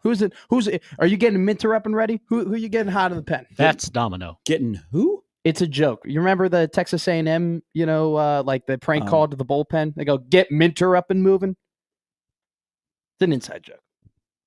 Had to be there. I guess you did. You said A&M, I thought of a jar, but never mind. It's a different story. Puppet eggs. Who's your go-to? William Hung, She Bang. What? It's a banger. Mm-hmm. Yeah. What? William Hung. Mm-hmm. She bang. Oh, baby, when you move. Mm-hmm. Okay. Yeah, Bill Hung you would be good at Great Balls of Fire. I could see you doing Great Balls of Fire. Nope. Or It's Raining Men. No, neither. Hallelujah. I don't like balls. I don't like men. Or balls on NBA fire. NBA draft. So I mentioned this earlier to Andrew, the beloved Creighton fan, who now you guys are going to hang out. Pick a game. Do you think you rank good enough to go to St. John's, UConn, or will you be like he's going to take me to Kennesaw State or something. Hey, Kennesaw State might not be bad. That'd be a good non-con game. You might be more of a Houston maybe Christian. A Utah Tech. I would rather go to Utah Tech than Seton Hall. I would much rather. There's actually some players that would rather do that. Yeah, exactly. I would much rather go to see the Mary Seat of Wisdom of the Blind play than Seton Hall. Speaking of schedules, and we're a ways away from both Nebraska, Creighton, and Omaha releasing their basketball schedules. By the way, Omaha is having trouble finding games. Is it because they're too good and now teams don't want to play? Like they're a little nervous about it? The 2 or 3 bye games they have to play. Like they were like Florida and Omaha were going to play this upcoming year. Like that was starting to make and then they're like, But the price. So and then also Omaha can't get anybody to come here to play. Because they're like, well, now you're in the NCAA tournament and they've looked at their roster and they're like, well, you probably still will be one of the best teams in the Summer League. So, but the Nebraska, thank you, Big Ten. The Nebraska home schedule for Big Ten the opponents is nice. Loaded. Not a bad schedule in the Big Ten that will be a banger. 12 teams from the Big Ten will go to the NCAA tournament next year. There are 4 tiers. I think Nebraska's in the 4th tier, but they're one of the top 12 teams in the Big Ten. So Big Ten will have a big year. Purdue might even be preseason number 1. To the Rothstein, according to the Rothstein 45, these are the rankings of the teams that are coming to PBA. Number 2, number 16, number 19, number 20, number 22, and number 33. The ranking of the teams that Nebraska is going on the road to face are 4, 7, 27, and 28. So a very much a favorable home. Like you want to play the best teams at home. You want to play the worst teams on the road. And a lot of the teams that Nebraska is going to play on the road are teams that aren't even ranked in that Rothstein top 45 to begin the year. So what do you think the Price Sanford reaction will be in Iowa City? They love the family. I mean, Peyton was a banger there. I don't think it'll be. I negative. Hope there's vitriol. I don't think it'll be negative, and the reason why is I don't think they necessarily project the failures of players as much as they might have projected it to who was running the team at that point. And so, and I think also too, it just seems like there's an idea or there's an attitude of like a new era in Iowa. Hey, we are turning a new leaf. This is a completely different program. We got Ben McCollum. So shouldn't that have changed when Rule came here? They should have been nicer. Well, no, are you talking about Nebraska football too? Yeah, you're talking like, oh boy, a new era. Guys that don't play here anymore but used to play, we're going to be, Well, I don't think Bryce Sanford. I don't think Sanford is going to to be getting like a standing ovation or anything like that. Like I don't think they're going to play a tribute video. Their response to Aaron Eulis was a little bit muted. I thought they could have. I was betting that they would have a lot bigger of a response. Was there anyone? I mean, Hawkeye Carver wasn't exactly packed every year when it was not. But Iowa and Nebraska will play home and away in basketball. Okay. So Sarah Baker Hansen, by the way, a lot of you tune in on Thursdays at 8. She is traveling. We'll get to her next week. We will get to an announcement at 3:30 today on the 24/7 YouTube channel. 24/7 not acquired. Yeah. On3 cannot buy 24/7. They're not for sale. What if we just combined On3, Rivals, and 24/7? No, the 3 sites that cover. No. Look at the banger of a lineup. Who would you keep and who would you get rid of? You two discuss. No, on Rivals 3-7? Absolutely not. I am not in this convo. What I know too many people over there, and I've had too many beers with some of those people over there to rank my favorites. I think it's better to have multiple sites than one site. I That's just agree. me. Different competition. So competition's good. good. 24/7 today on the YouTube channel, Trey Turner, who's a 4-star quarterback from the Chicago area, who I think ESCC baby. We will find out if there is a Nebraska bump, because there are some people behind the scenes that are pushing for him to be a 5-star. So, and him being possibly a 5-star, but everything is trending towards Nebraska. Ironically, the old Fighting Illini showed up at his high school yesterday. Yeah. But he has been to Lincoln 4 times. He was here this past weekend. There are a lot of crystal balls, if you believe in those, that say that at 3:30 today, Nebraska will have their quarterback of the 27 class.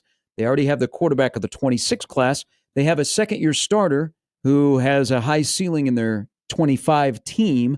But I said this yesterday, and it's a long time for a prospect in the class of 27, living in Chicago, easy to get to, school that is good, a lot of recruiters, a lot of people in your ear. Just buckle up to hold on to Trey Taylor if he says yes to Nebraska today, which we believe that he will, because that's a long time. Yeah. And the optics are great right now. It's a win for Nebraska.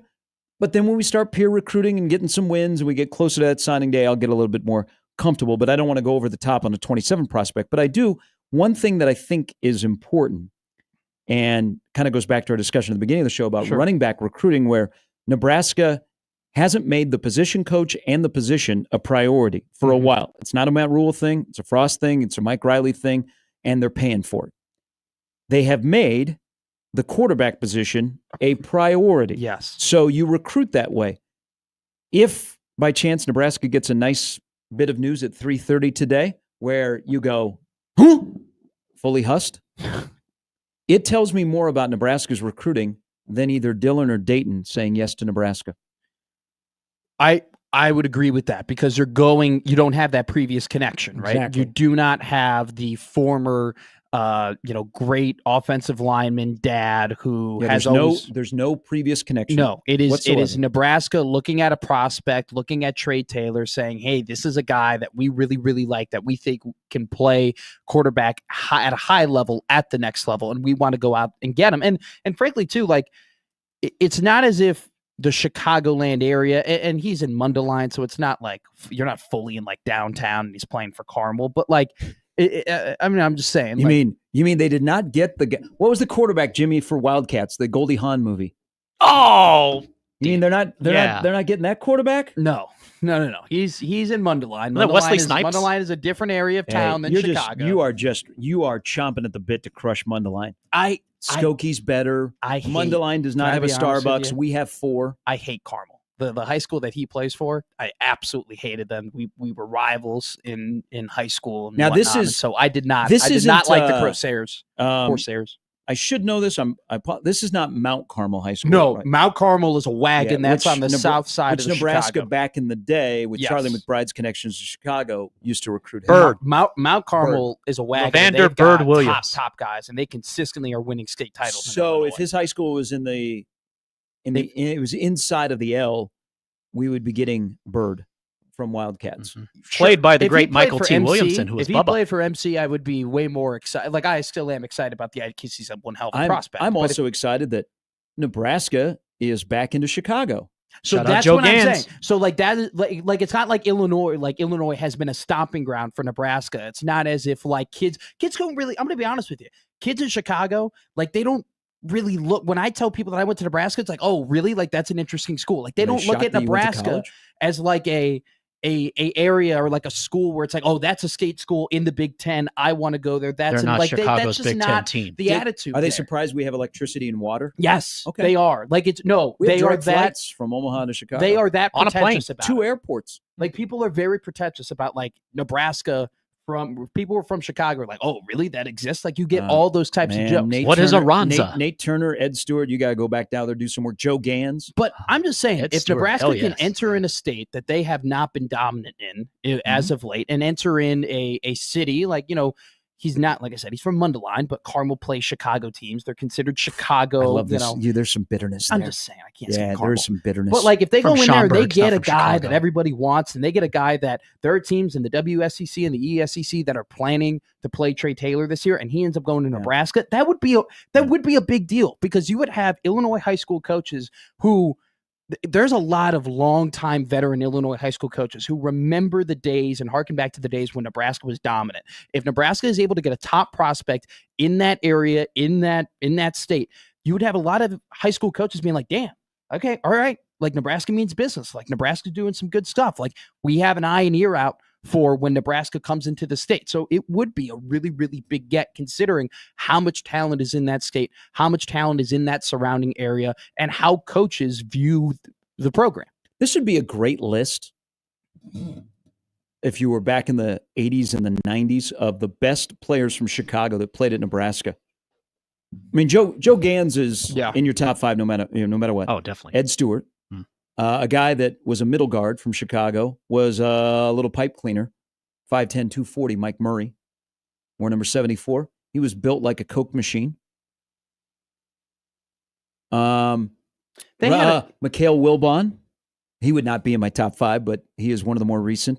I root for the Chicago Alante guys. Brown was from Chicago. So correct? So Cadillac Brown was. Marcus Washington was from the area as well. I think, I'm not mistaken, No, Buford's from Texas, but I thought Buford might have had a Chicago connection in some sort of way. But Washington had a Chicago connection. Probably flew through there on a connection. Yeah, something like that. But here's part of the recruiting of high school players, because yesterday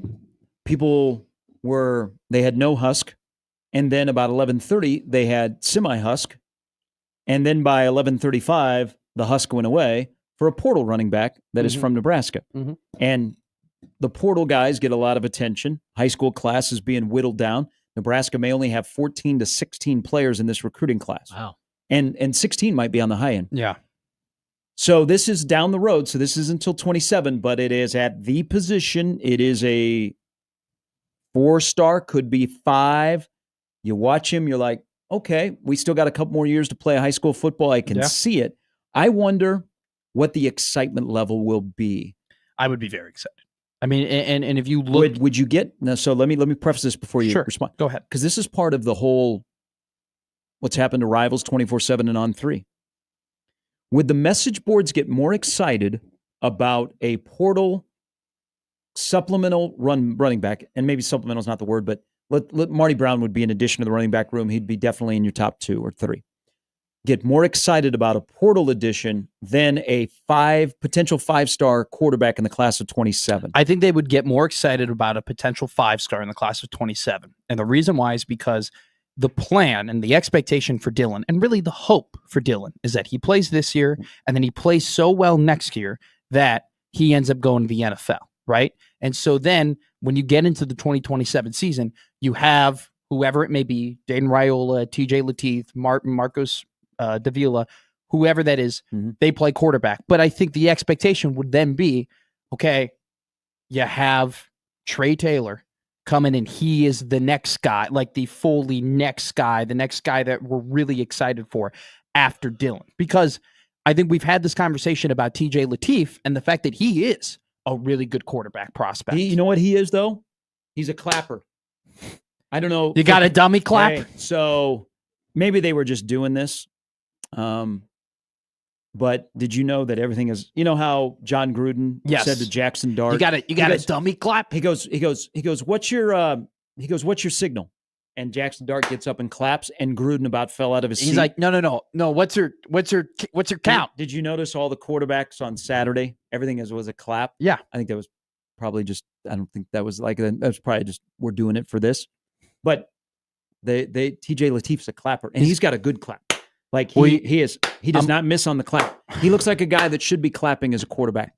There was no barking out of yellow. Yeah. Green, it was just we're keeping this simple. Let's do Ric a clap. Flair. Let's do a clap. Flair. I want to see his dummy clap. That's what I want to see. Purple. But special team, special players. Special plays, brother. No, but I think this would be a bigger get than Marty Brown, because Marty Brown would be a running back too, and I think Trey Taylor would be looked at as the future quarterback, the future star. How could I forget this? And I apologize. And I see him periodically. Of you're making a list. This is a good list, by the way. You should spearhead this as a Chicagoan on the show. Sure. I can't stand Carmel. Yeah, you're bitter. Well, they were really good. It is sticky. I'm sure they recruited. I apologize. And the next time I will see him, and he was so far ahead of his time in his position, and he was an absolute freak, Johnny Mitchell. Yeah. So Johnny Mitchell might be the best player. Johnny Mitchell or Ed Stewart and Joe Gans would be probably my 3. Now, I love Nate Turner. He was from Chicago. They had a run. They had it because Charlie McBride owned Chicago. And, people are like, oh, okay, I can go 6 hours away from home and play big-time college football because we don't have big-time college football around here. Well, Johnny Mitchell. You're right, ahead of his time. Hey. Oh, he'd kill it today, let me tell you. Hey, Johnny didn't want to block. Johnny just wanted to catch, and then Johnny wanted to be a model. But his career was pretty quick at Nebraska. I hope that he gets the rightful attention of what an absolute specimen he was. Verzal tells the story of when they showed up for the Simeon. Wow. When they showed up for the Shrine Bowl before he came to Nebraska. Johnny Mitchell, who would wear bib overalls with no t-shirt underneath, and he was built. Or he would wear I don't know what you call them, the bib overalls that are shorts. Yeah. He would walk around. This is the Verz telling the story. He'd walk around like that, and it was the first time that Verz had seen any specimen like that. And you're thinking, oh my God, like in a couple of weeks, I'm going to be out on the field with that guy. Wow. And he's like, that's when I knew that this is big time. Yeah. Johnny was a dude, man. Played at Simeon. Like that's another thing too. Like the public schools in Chicago definitely just all across the board in athletics have definitely taken a step back. I mean, there was a time where I know we make a big deal about high school, like prep high school basketball for Chicago, but there was a time where prep high school football in Chicago was also a really big deal. And Simeon and all those other schools have kind of taken a step back. And Chicago Public League, baby. I watched on WGN the basketball championship. It'd be King and Simeon. When you go ahead and if Nebraska gets worst thing that happened is these... WGN just went off my cable channel by far. I used to watch the 9 o'clock news. Dan Roan, Tom Skilling, Rich King, knew him. I watched the Bozo Show. Pat Thomasula, Jackie Bang. I was after. That was my time. You were a local guy. Yeah, we're still on WGN Channel 9. Yeah, but it'd be a big. Grew up with Jim Durham, Johnny Red Kirk. I will say this: there is the concern though with Trey Taylor. Him being, a couple years down the line in the class of 2027.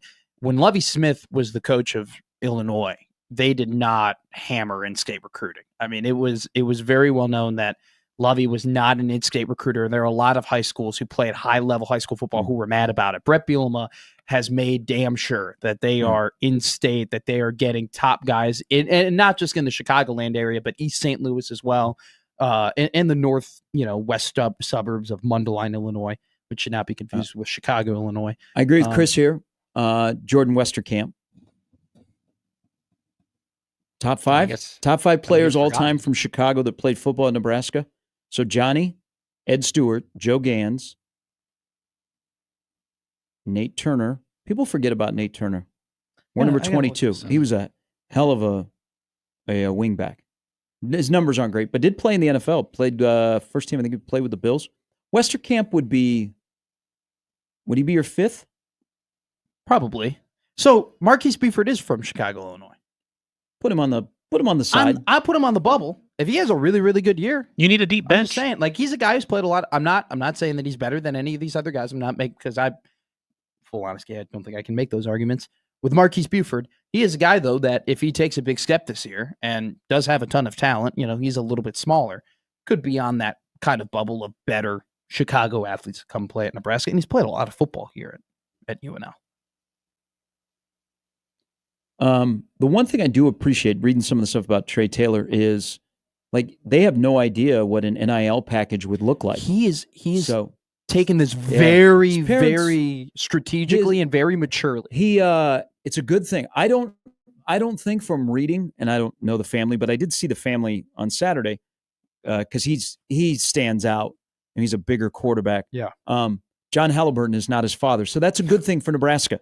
Well, from what I heard, stage dad will not be around. From what I heard with Brian Munson and what he said about Trey Taylor and the reporting he's done, he doesn't seem like the guy where you should be overly concerned that his commitment is going to get flipped. But that is overly. It's 18 months. I know. People it's a long slide into time. Chicago. People vote twice in Chicago. Dead people vote in Chicago.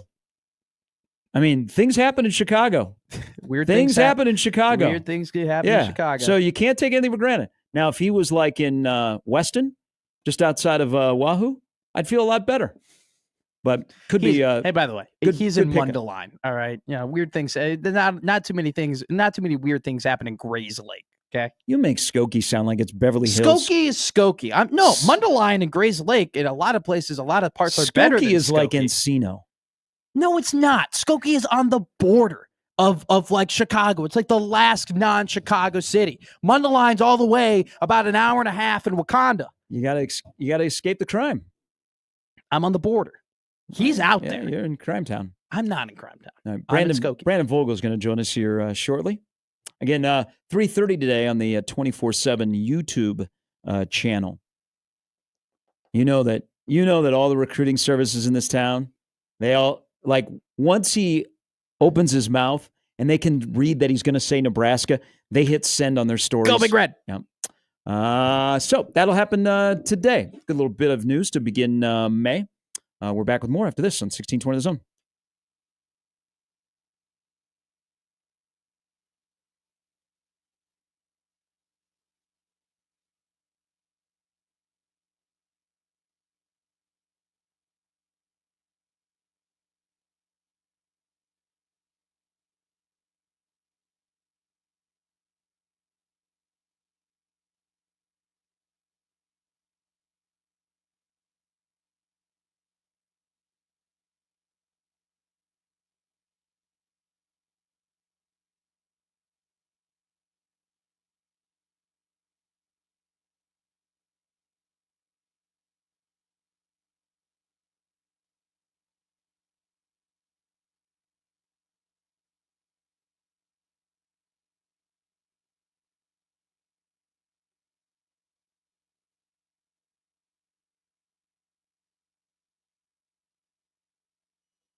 right, time to welcome in our good friend from counterread.com.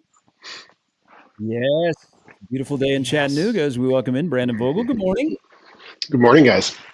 Take a deep breath, listen to the birds, just a calm interview about Nebraska football, about Nebraska volleyball. How could it be any better here at 8:30 on a Thursday? Well, if I'd been able to make my usually weekly scheduled time, I suppose that would be better. But thank you for allowing me to move a day. Of course, we'll do anything for you. So later today, Nebraska's more than likely going to get a commitment from a high 4-star quarterback, but not until the class of 27 because they have Dayton Raiola in the class of 26, and you never know how it'll shake out with Latif and Davila after this year. But why does it seem? And this, let's start with Scott when he got here, and he took Wackadoodle out to California to get Adrian Martinez to come to Nebraska. And you go through Adrian, even Logan Smothers, and then you go to Dylan, and then we could go running backs to now. Why does it seem like a school like Nebraska does a better job of recruiting quarterbacks than running backs?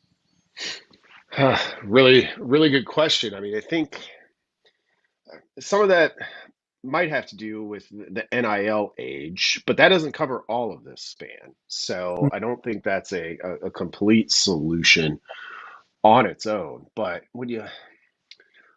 some of it might be also kind of the Martinez effect, and maybe you could go all the way back to start with Taylor, which as a guy who had the type of season he did as a redshirt freshman, kind of tells you, well, he's probably the guy for the next 2 to 3 seasons. Same thing with Adrian, and it's the same thing with Dylan now. So maybe that factors a little bit into it too. But like, look at the running backs over that stretch. So basically back to 2010 after Burkhead and Abdullah, Nebraska's had some talented guys, but not somebody who's out there, among the Big Ten leaders. You had the one a Zigbo season, which kind of felt like it came out of nowhere a little bit. Like, no disrespect to him, of course, but he was a good back. But so I think it might be that, and it's just there's not a lot to point to in the recent history for Nebraska for a program where there was a ton to point to. Like, if you're a running back, just come to Nebraska, during the option era, whether you're first, second, or third, you're going to get plenty of carries and plenty of opportunities. When I first moved here, I had somebody tell this to me, and I kind of laugh, and I want to get your opinion on it. But they said the 3 most important people at Nebraska, in the state of Nebraska, is the Nebraska head football coach, the Nebraska starting quarterback, and then the governor. Okay. Now, whether or not, that's, you can debate on whether or not that's true, but there is that sentiment that, man, when you are the Nebraska football quarterback, you are a top priority, not just within the athletic department, but the entirety of the state. Can you think of any other, college football team or college football program that has that type of pull when it comes to one position on a roster? I mean, I think if you get into the SEC, and there's not a lot of great comparisons out there because, as we talk about all the time, the focus in Nebraska is singular. But certainly when you talk about in Alabama, that one's also a little bit strange lately because Nick Saban was such a big figure, like certainly probably the person of the most interest within the state. And that's even given Auburn its, pocket of fans. The Kentucky head basketball coach might be the closest example I can think of to what it's like for the Nebraska football coach, but basketball's different because, it's not, point guards and quarterbacks aren't quite the same, though there are some similarities there. So it's tough to come up with one. And I think that's mostly a reflection of, well, Nebraska fans' passion, but also just Nebraska's location and kind of the geography of it that does make it a bit unique. Would you say that's a leading recruiting factor? That's the lead recruiting factor when it comes to getting quarterbacks here, or do you think there's another one? That's tough because I think you can look back at Nebraska's history with some of their most successful guys, and you have to wonder, like, does every guy want that? Like, Dylan Raiola seems okay to handle it. Adrian Martinez was good at handling it. Taylor Martinez, I think, would have been better off someplace where he could just be the elite athlete he was, and maybe the attention was spread out over multiple programs. So, I mean, I think for the right type of guy, you can use it. And we are talking about quarterbacks here, so maybe they're a little bit more likely to want that than your average offensive guard. But I think it's one you got to kind of play it by ear, depending on who you're trying to land. Let's talk about the current quarterback, because there's going to be, just starting with natural growth from year 1 to year 2, different system. Hopefully he'll get the ball out quicker. He'll be a smarter runner, have different weapons that'll benefit him in his growth. But what would you have to see? Because and you've written about it, how things changed once Dana Holgorsen took over the play calling and also the coaching. What is something you would have to see in the 25 season where you go, that's a Dylan improvement, not because of Dana being here? Yeah, it's a really good question. The first thing that comes to mind would probably be that yards per attempt. Even though, when we think of the Holgorsen offense and what it was over those games at the end of the year, got Dylan some easier throws. It's just going to be hard to be drastically above. I think he was at 67.9 or 68% completion. Like, it's hard to do a lot better than that, unless you're an option quarterback or something that's, not entirely comparable. So that's probably going to stay roughly the same. Might go up a little bit. He was at 70% over those Holgorsen games. I think the piece you're looking to add, and receiver factors into this. Football's an interconnected game always, but if his yards per attempt went up, or yards per completion, whichever you prefer, I would give some of that credit to Dylan to seeing things a little bit better, to getting through progressions a little bit better, and knowing kind of when and where to take his shots. And I think, in terms of like pouring fuel on what Nebraska kind of needs offensively in 2025, that would be a pretty big development if it happened.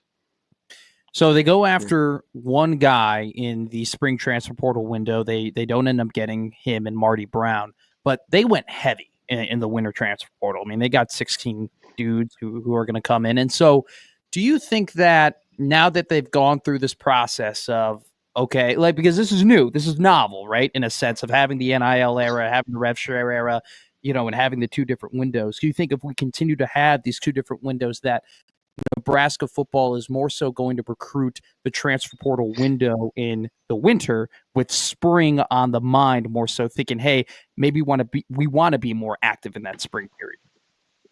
Yeah, I think if we keep the two windows, it's best for any team to do as much as it can in that winter portal.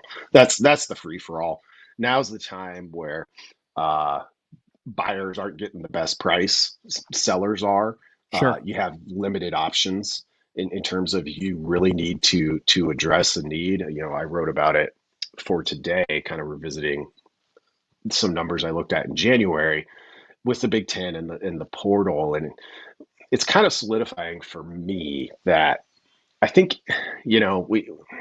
And I do this because I need to, but so do the recruiting sites. Like, you try to put a number on it, you try to do the best you can and figure out, like, okay, what's actually happening here.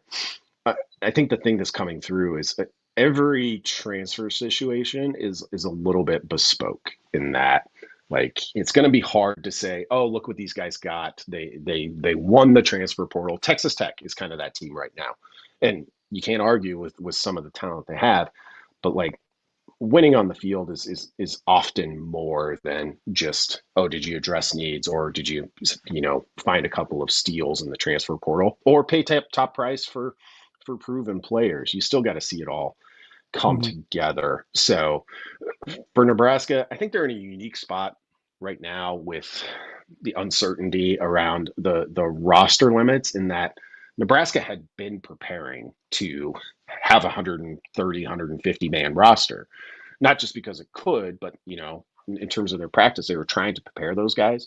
In terms of teams that would be happy to not have to make cuts, I would think Nebraska would be at or near the top of the list nationally for that reason.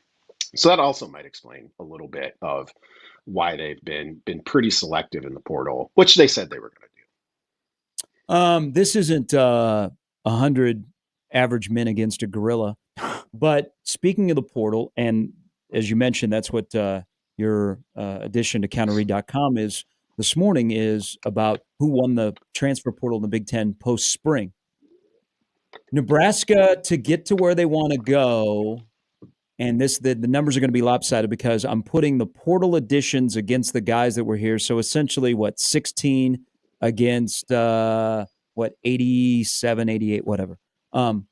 More benefit or more of a bump to get to where they want to go, the guys they added or the guys that were already here? I think I would have to go with the guys that were already here. Thinking specifically about some of the top line guys, like we saw what Jamari Butler could do in Lincoln. And now he got an opportunity close to home. He's at LSU, but they also brought in two other guys who seem to be just as good, if not better than him. So you wish him the best with that. And Nebraska's made smart additions. I think it's done about as well as it could in the portal after the exodus that we saw with some of the players that left. But it's still just hard to know, with some of these guys. There's not a lot of them, not a lot of Dane Keys in the group or Rocco Spindlers where you're like, yeah, I think you just put that guy there and you know what he is. It's more Williams Nwaneri, where a lot of potential. Kind of want to see it before that. Even Tasam McCullough, a guy I like a ton in the group, is a little bit that way. So it's tough for me. And I wrote this in January and I wrote it again today. Like, I just don't think Nebraska is going to come out ahead in this portal, but I don't know that necessarily puts it that far behind where it would have been. Where are you more concerned about in terms of depth? Would it be at running back or defensive line? In particular, the interior defensive line. Yeah, I would say definitely the defensive line. The running back group, not a lot of proven production to point to there, but I kind of like the group, and you just need theoretically fewer of those guys. Like the wear and tear on an interior defensive lineman in particular is going to be pretty heavy. And with the amount, I think Nebraska is going to get creative and throw the football a little bit more in 2025. Maybe you reduce that wear and tear on the running backs group. But if Nebraska were to, make an ad at either spot, right, those would probably be the top two spots for me. Hey, give me a length on how long we go where it comes up. Boy, it'd be great to have Ty Robinson right now. I mean, I look at the cut-ups. I mean, we already know what he did, especially the last 2 years. You watch the cut-ups that they're showing from the draft once he gets plucked by the Eagles, and you're like, damn, he just wrecks some guys. And you look at Nebraska's roster and you go, Van Poppel has size like Nash, but they don't have experience like Nash and Ty together. So how long do you think we'll go in this season when we get to the point where we don't mention Ty Robinson anymore? Yeah, the Michigan game, probably. When you look at, what Michigan has been and how Michigan has played under Jim Harbaugh and continued now under Sharon Moore. And I do think, I think this is kind of the popular point of view, but I do expect a little bit of a return to form for Michigan. Quarterback, obviously, might be what limits them to some degree, depending on how good a quarterback play they get. But they're going to be physical. They're going to run the football, and I think that's one. When you go back and look at Ty, and particularly the way that front played against Ohio State, it's one thing for Riley Van Poppel and Elijah Judy to start out strong out of the gates against Nebraska's non-conference, but then Michigan's right there. If that does happen, it's a home game. I do think that's a great opportunity for Nebraska. But I think that'll be the biggest challenge, and that'll be the point where it starts to feel like, be nice to have that again. Hey, as we get into the off season, and by the way, I enjoyed your portal breakdown, and then from Monday about the Husker games. What's next for you and Aaron on counterread.com? Yeah, Aaron will be back with tomorrow's newsletter with Friday at 5 for some updates and thoughts through the week. Nebraska did have a couple of late portal additions. Just paperwork wise. And then I'm going to start getting into breaking down that schedule in 3 parts. I did it Act 1, Act 2, and Act 3 last year, and like that. So I'm gonna do that again, which Michigan looms in that sort of breakdown as well. Yep, fantastic stuff. Have a great weekend. Thanks, guys. Have a good one. Thanks, Brandon. That's Brandon Vogel. How would you like to be Bryce Underwood, who looks like he's going to be the starting quarterback for Michigan? Your first 2 road games in the maize and blue, Norman, Oklahoma, and Lincoln, Nebraska. Oh, Lord. So they open with New Mexico, then they go to Norman, and then they come home for Central Michigan, and then they come to Lincoln. I don't know if you. I'll give you. Excuse me. Step further.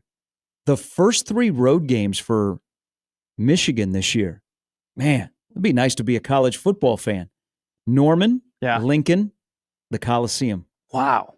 That's talk about the coup de grace of like different places to go around the country. I mean, that's quite up there.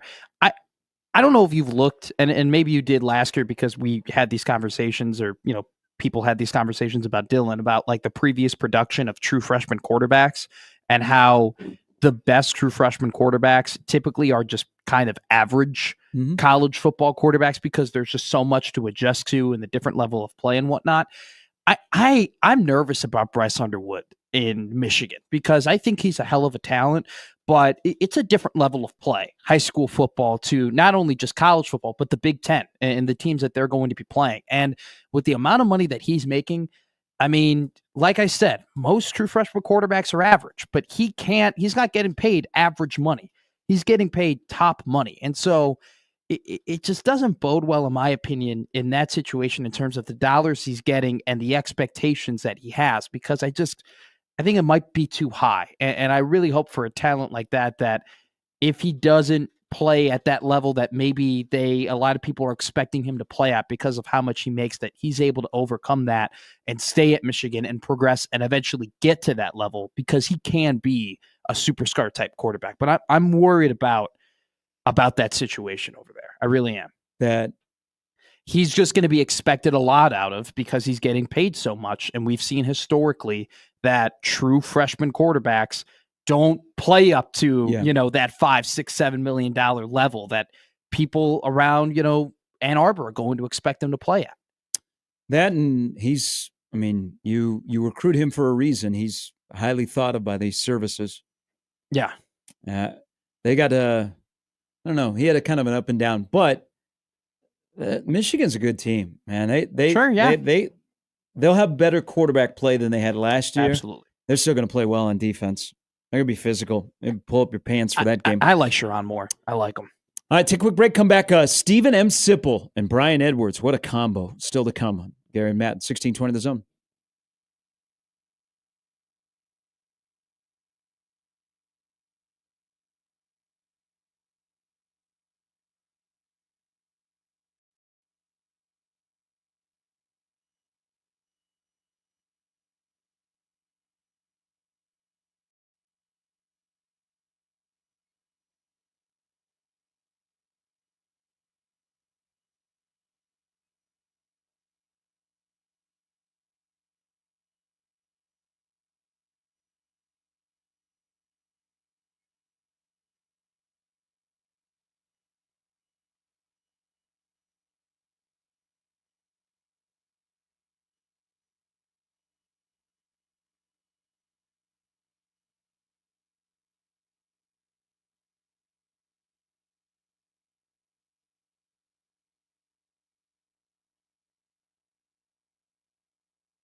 All right, tomorrow, Kentucky Derby Talk, and we say hello to all the Berkeys that are in town. Yes, this is Matt's first weekend at... You ready for Berkey weekend? Yeah. Weekend at Buffy's? Que pasa? Berkshire Hathaway weekend. Oh, okay. So they go to NFM. They get some C's candy. Okay. Storm Chasers are at home this weekend, so I'm you sure won't be able to get a reservation at your favorite restaurant. Is it going to be? So I take it it's going to be super crowded. Yeah, it'll be about 40,000 people in town. You could Airbnb your place and make. What are they doing? Do they have a big Warren Buffett speaks. It's the big weekend. Mm-hmm. Oh wow!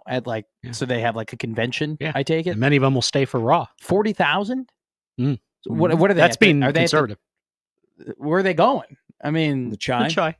That only seats 17 guys. I know. First come, first serve. Huh? People watch it online. Yeah. One in, one out. It's come. Just like your favorite Hoping bar. to see Buffett. There'll be a lot of celebrities in town. Mark Cuban and Ndamukong Suh, among others, will be in town. Can ask him about the trade. This will be a very cultured weekend for me. I'll make sure not to drive my car anywhere. Well, you live downtown, so you don't need to. Yeah, you can hang out. A lot of people are making money. This is their stretch to make money off the Berkeys and also the College World Series. So you Airbnb your place. You know where I'm located. Yeah. You said yesterday that I could walk to the Chai. Yeah. Like how far of a walk would that be? Not far. No, not far. Really? I wouldn't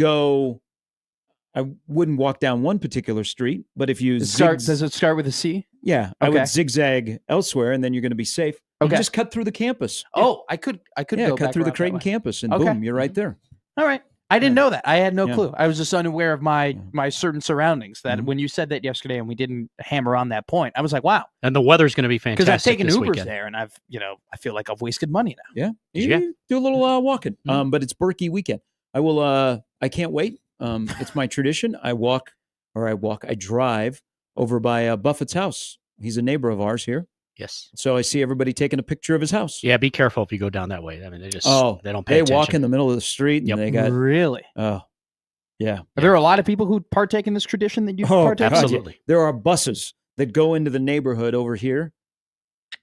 This could be a big recruiting weekend for local schools because of their buses and vans, and they will pull up and people will get out and they'll immediately start taking pictures of his house. Mm-hmm. Now, his house, which, modest neighborhood in this area, they have added more security, I've noticed, over the past year.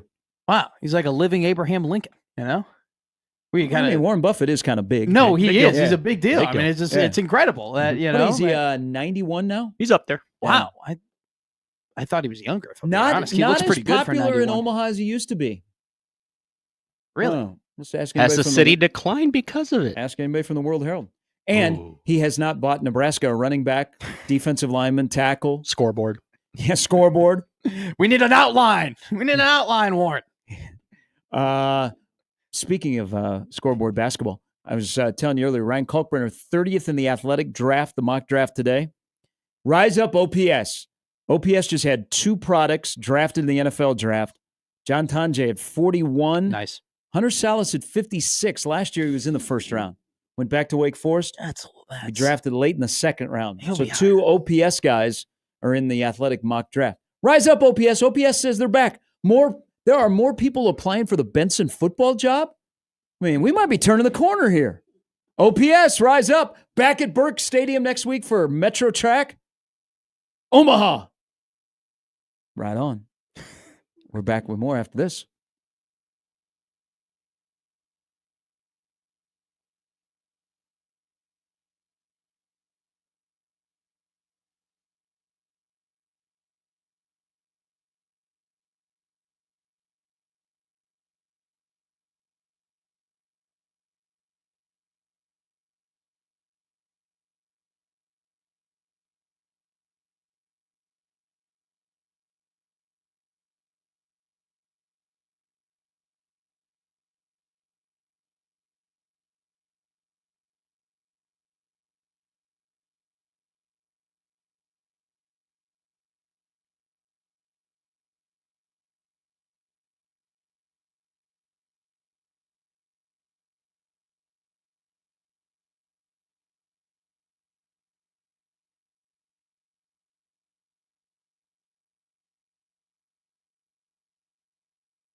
On the first day of May,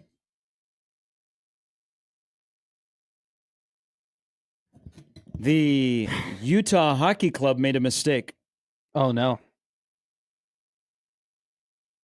It's gonna be May. They are the Utah Mammoths.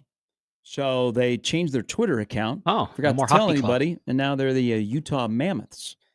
I saw that on the ticker on ESPN, and I didn't quite understand what they were getting at. Underwhelmed. But to be fair, why? What would? Do they have a lot of mammoths, woolly mammoths in no, Salt Lake City? I'm not a big. So what is the whole deal with like the? Okay, they're not mythical. Like mammoths exist, right? They were once roaming this planet. Great nose but if you get them in a 3-4. But they are gone. Like I don't know what the obsession is with like things that are no longer on this earth being called, like team names. You know that we had a football team in this town, minor league football team called the Mammoths. Still not a fan. Is this your way of somehow talking about you're out on dinosaurs? No, I like dinosaurs. Okay, good. I think dinosaurs existed. But Shout out like dinosaurs. then like look at Seattle. Like they did the Kraken. Mm-hmm. I would have liked, Hans Zimmer. I'm not gonna act like as if I have better names or anything like that. But like, little underwhelmed. I didn't like Vegas Golden Knights when it first got announced. Now I am a fan of the Golden Knights because they have done an incredible job making those jerseys and their logo is sick. And like the pregame It works. presentation is absolutely like made it worth it. But like, I feel like we're on a stretch right now of like, I'm kind of disappointed in the new names that have been given to teams. Not a fan of the Mammoths. What would not you a have fan called of the Utah Kraken. then? Not a fan of the Commanders. I mean, Just not fans. I feel like we've missed the mark. it's true. You need something more Utah, like jazz, for example. Or like people suggested, like the Soakers, but I had no idea what that meant. Soakers crossed my mind, but you know what? I did. Family show. Well, I'm not Mormon. Yeah. I'm not really familiar with you know what you said that you're not Mormon. You know what it means. Super Soakers I were do like now. a water gun when we were kids. I thought it was legit, like suggestion, and I was like, I have no idea what that means. Yeah. And then I Googled it. Yeah. I'm pretty sure that was not in consideration that they would name their hockey team the Soakers. It's a jolly good time. Go Cougs. BYU and Nebraska are going to play a exhibition game at What a PBA segue. this upcoming year. And What BYU a could be a segue. top 5 with the number 1 pick in the NBA draft. BYU's they're good. I mean, a lot of money rolling in. I've Kalani, hell of a I've football mentioned coach. this before. I'm a fan of Salt Lake City because I visited before it was a little bit more restrictive. Yeah. And then recently, very beautiful area. They just the Buzz moved into a brand new ballpark in Jordan. Minor league, they're AAA. They're trying to get Major League Baseball there. Great ballpark. Yeah. So I'm okay with Salt Lake City. Yeah. Real Housewives of Salt Lake They City, have the Matt. Utah They teach. Mammoth. They have the Jazz and the Mammoth. And their then mascot's the bear. So they It have the doesn't Jazz, stick. the Mammoth, they have the Cougars, and they have the Utes, and they have the Aggies. They got a lot there. They needed What's the Super What'd you Soakers. say? what's the Ute? MLS team that's there? Real Salt Lake FC is just That's I think it's about just Salt right Lake now. FC or something. okay. I don't know, like the Mountaineers would have been a pretty cool, like Utah Mountaineers, something like that. I don't know. Get some blowback from out east. Oh, come on. Yeah. We share names. Mm-mm. Everybody's named a Cardinal. We can be fine. We'll be a little creative. When are they going to name the Cardinal? I've been watching. I think they're about ready to go into the process, right? Are they in the conclave Got to right get now? the NIL deal settled, all the numbers. And They're yeah. trying to keep it in state, is what I hear. Mhm. So Stephen M. Sipple will join us here in a little bit Not a candidate. to be named. The Pope. No. Oh, No. to be the Pope. No. Yeah. No, because the only outside of being a cardinal that I've heard somebody express being the Pope is the current president. He said he'd like to be the Pope. Said that in an interview. Got off Air Force One the other day. But Sipple and the president and the Pope probably. There's a game. They all have. There's one an thing in common. immaculate grid. There's a great joke there. Walked into this bar. How's that There to was say? Sip, there was the Pope, and there was the president.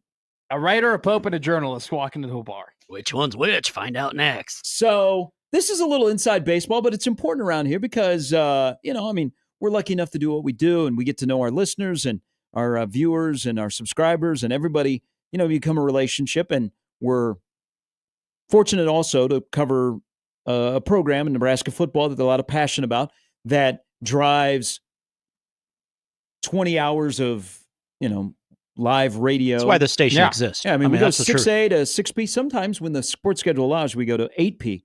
But 90% of it is because of Nebraska football. Look at Lincoln Omaha, the Sports Talk. Yeah. 2 newspapers that, they have different sports departments that cover the same thing. You've got 3 websites that cover it, all the other people that cover it.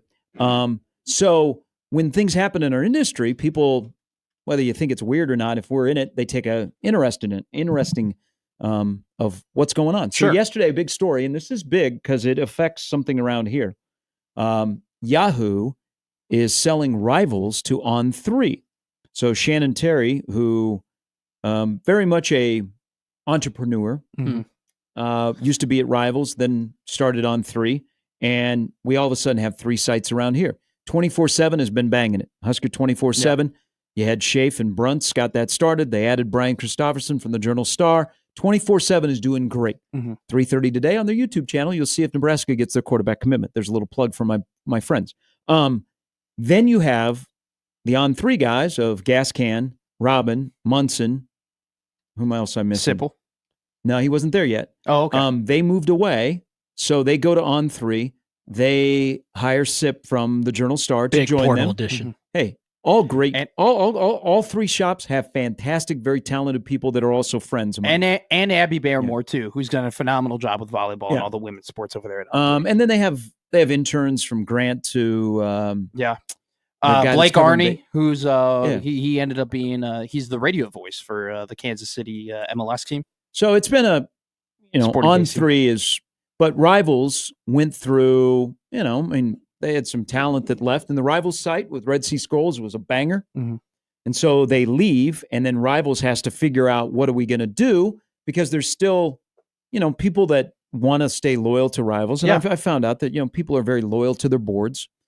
But it's interesting how Rivals has gone. And kudos to Zach and Steve and Tim, who I think Tim is fantastic. I think Tim is an absolute steal for Rivals. And I don't know what's going to happen when they merge or they're going to keep it separate.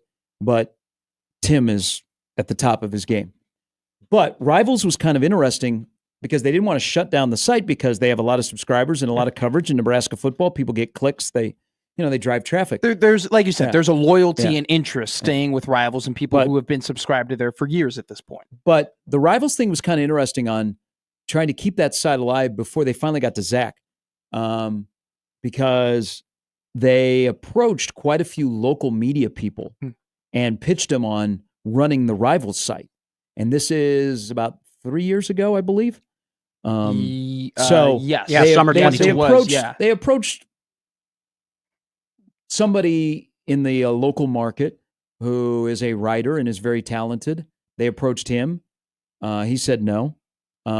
They went very hard after Mike Schaefer. I'm not speaking out of turn here.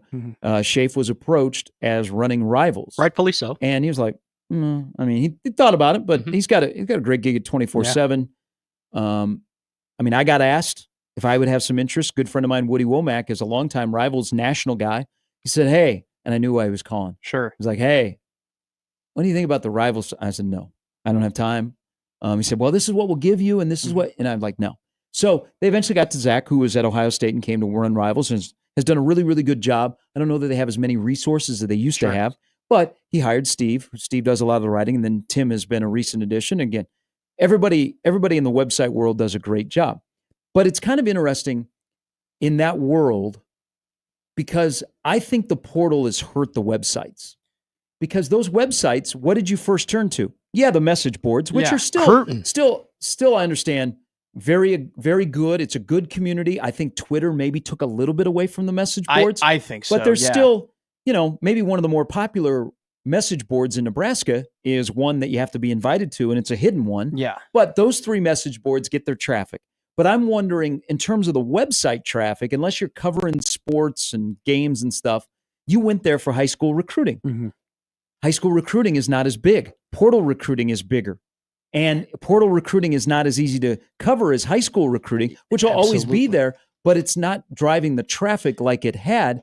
So I wonder if, if that's had an impact. But I hope this, and I don't know what Shannon's going to do. I don't know what the guys at Husker Online want to do, and we're going to talk to Sip in just a moment. We won't ask him about They probably don't even know. So he's got to be careful. I hope they don't merge. I hope they keep it separate so that we still have 3 good places that cover Nebraska and give different opinions and have different sources.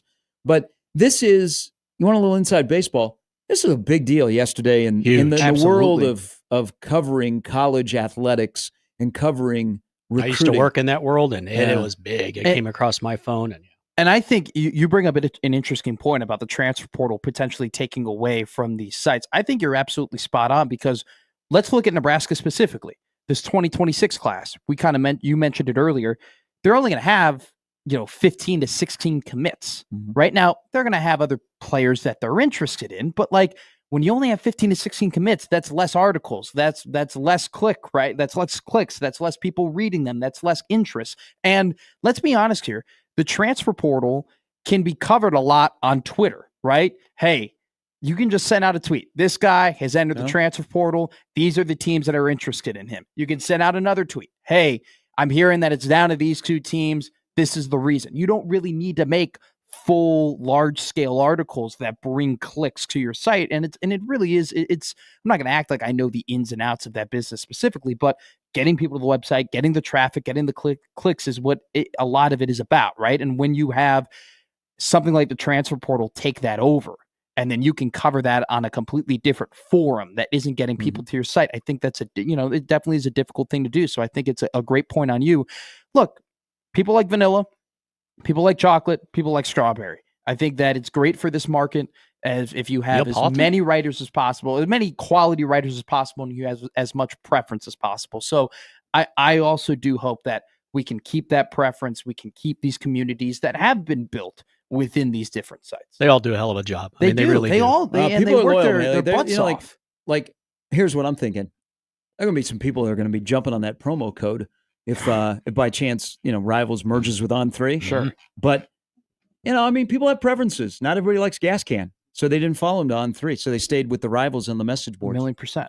I mean, and I think that is, if you can keep as many options, quality options open, and all those guys are quality writers. And also too, it's like, it's a difficult job in terms of reaching out to all of these different people. You're going in cold turkey sometimes. You're cold calling. You're cold DMing, if you will, trying to get this information. You're really seeking. Like, it is not an easy to the articles make themselves, but the legwork behind those articles, right, it is awkward. You're texting high school kids a lot. And I just hope that these good writers don't suffer because of this merge. How about the big baller Shannon Terry? He's polarizing. But he's done it. So over 30 years. He was at Rivals. Mm-hmm. He was at Rivals. He is Rivals. He leaves Rivals, goes to On3, and now buys Rivals. Well, that's a hell of a ball move, man. Here's his timeline. In 95, he finds Alliance Sports. In 2000, he sells Alliance to Rivals. In 2001, he buys Rivals out of bankruptcy.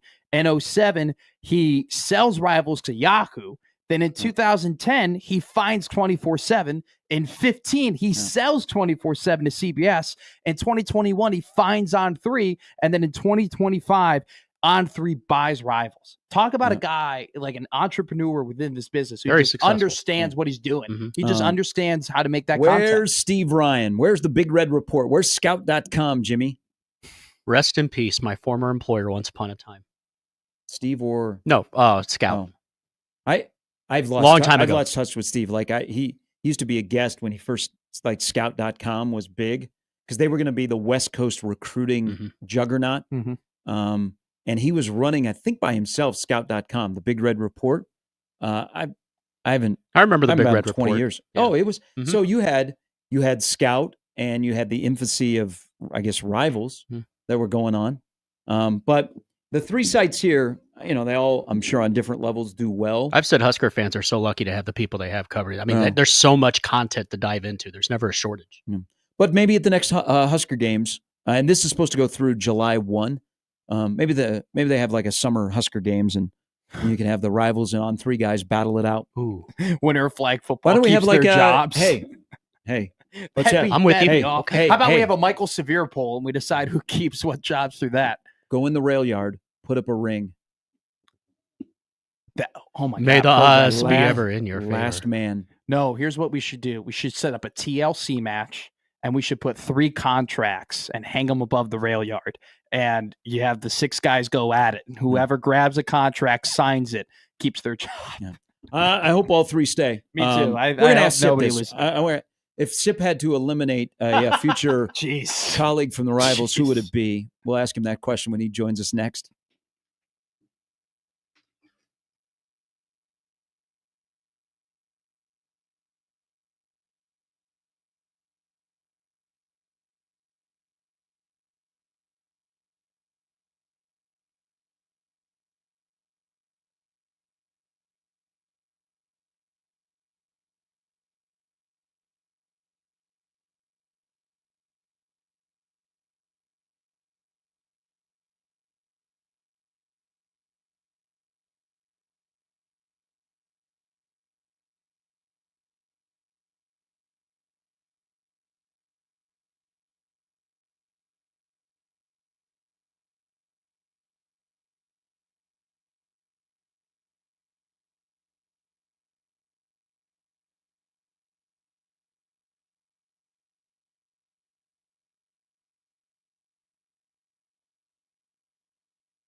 All right, time to welcome in our good friend. I believe he's, if I'm doing this right, he is first of all, he's a radio host on 93.7 The Ticket. And then also he is a contributor to Inside Husker Online, the new merging of On3 and Rivals. He just got really uncomfortable. Good morning, Sip. Hi, Sipple. It really didn't. It really didn't. I guess congratulations. I guess in the On3 family, that's a lot of great, talented people that could possibly all be together. Yeah, I think that's yeah. And I don't even think I'm allowed to comment on the business side, so I'm not going to do it. But yeah, it was a good day for On3 for sure. Okay. All right. No, I think that's the way to handle it. I think very highly. Hey, I'll tell you what, Gary. Yeah. Tell me. For years and years and years with the Journal Star, I never paid attention to the business side. I just didn't feel it was my place. I've just kind of continued that. I'm not a businessman. I'm a I write.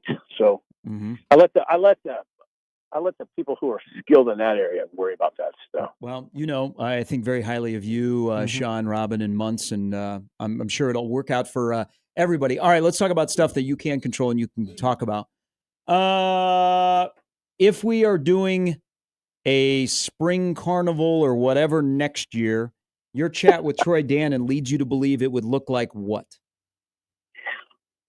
Oh, he didn't really. I wouldn't say he tipped his hand in any way that way. He was kind of guarded in his comments, but he did. I wrote what I wrote, and he commented on it. And I quoted him saying that he thought that people were enjoying themselves. And I agree with him. I think the people that were there enjoyed themselves, most notably the players. So now, as far as next year, I don't know what his plan would be. In my guess is neither he nor Matt Rule have a plan for next year because of the amount of shifting that goes on in college football. We don't know what we don't know what the whole thing's going to look like. So I don't think he was thinking about next year at all. My guess is that this would be a one-off. Is my guess, because of and I don't say this in a disparaging way. I just think if there's 8,000 people there, well, that's significantly fewer than you would get if you did it the usual way. What win in this upcoming Nebraska football season would tell you more about the direction of this program? If they won against Cincinnati week 1 in Arrowhead, or if they went on the road and they beat the Minnesota Golden Gophers? Let me think about that. Okay, how did you phrase it? What would mean more? What would tell you more about the direction of this program? I'm telling you, I'm sorry, my phone's blowing up. No, you're good. I would definitely say Minnesota, unequivocally Minnesota. If Nebraska hasn't, Minnesota's had Nebraska's number a little bit, right, in recent years. Yeah. And that's not an easy place to win. And Minnesota's a good program now. It's a good program. I'm not saying Minnesota's a great team.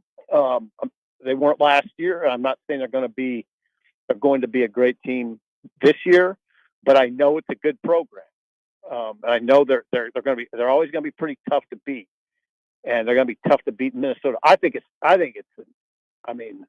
I respect the question. I think it's an easy answer, though. It's Minnesota. What do you know about this team post-spring? It was a couple of times to watch some practice. There was still media availability, but it is what it is. It's kind of a mystery. What is a known for you that will carry you through the summer and you won't look back on what you believe about this football team? I would tell you first that I love these conversations. Thank you. They're really helpful. I'm serious. You're gonna if you write a column off this, I want credit. Yeah. Well, me too. What you just did was ask a great question. There's a lot, frankly, we don't know, and I'm not going to be the guy that pretends that I know it all here, because I saw virtually nothing.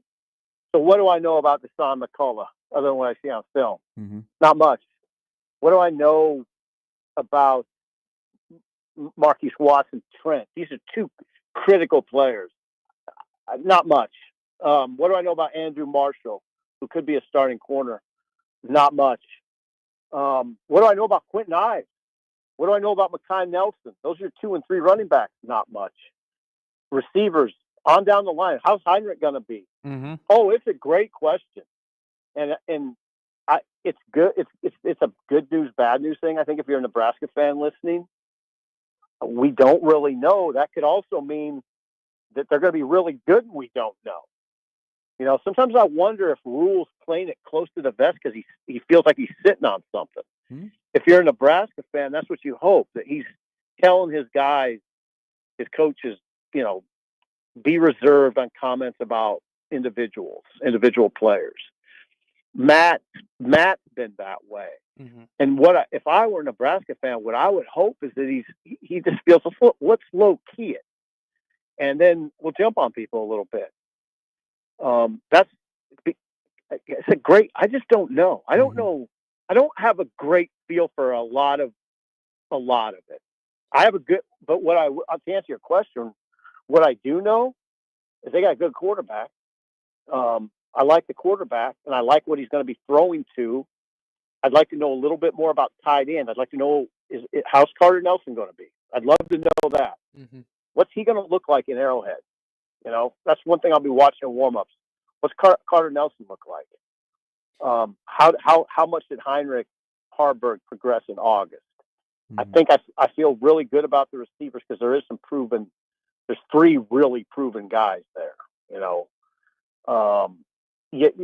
The top 3, Dane Keene, Isaiah Hunter, Ja'Cory Barney. There's those guys. What you have a pretty good handle on what you're going to get. I think we have a pretty good handle on Cortez Mills, but hasn't done it at the college level. No. But yeah, there's a lot. There's a lot I just don't know.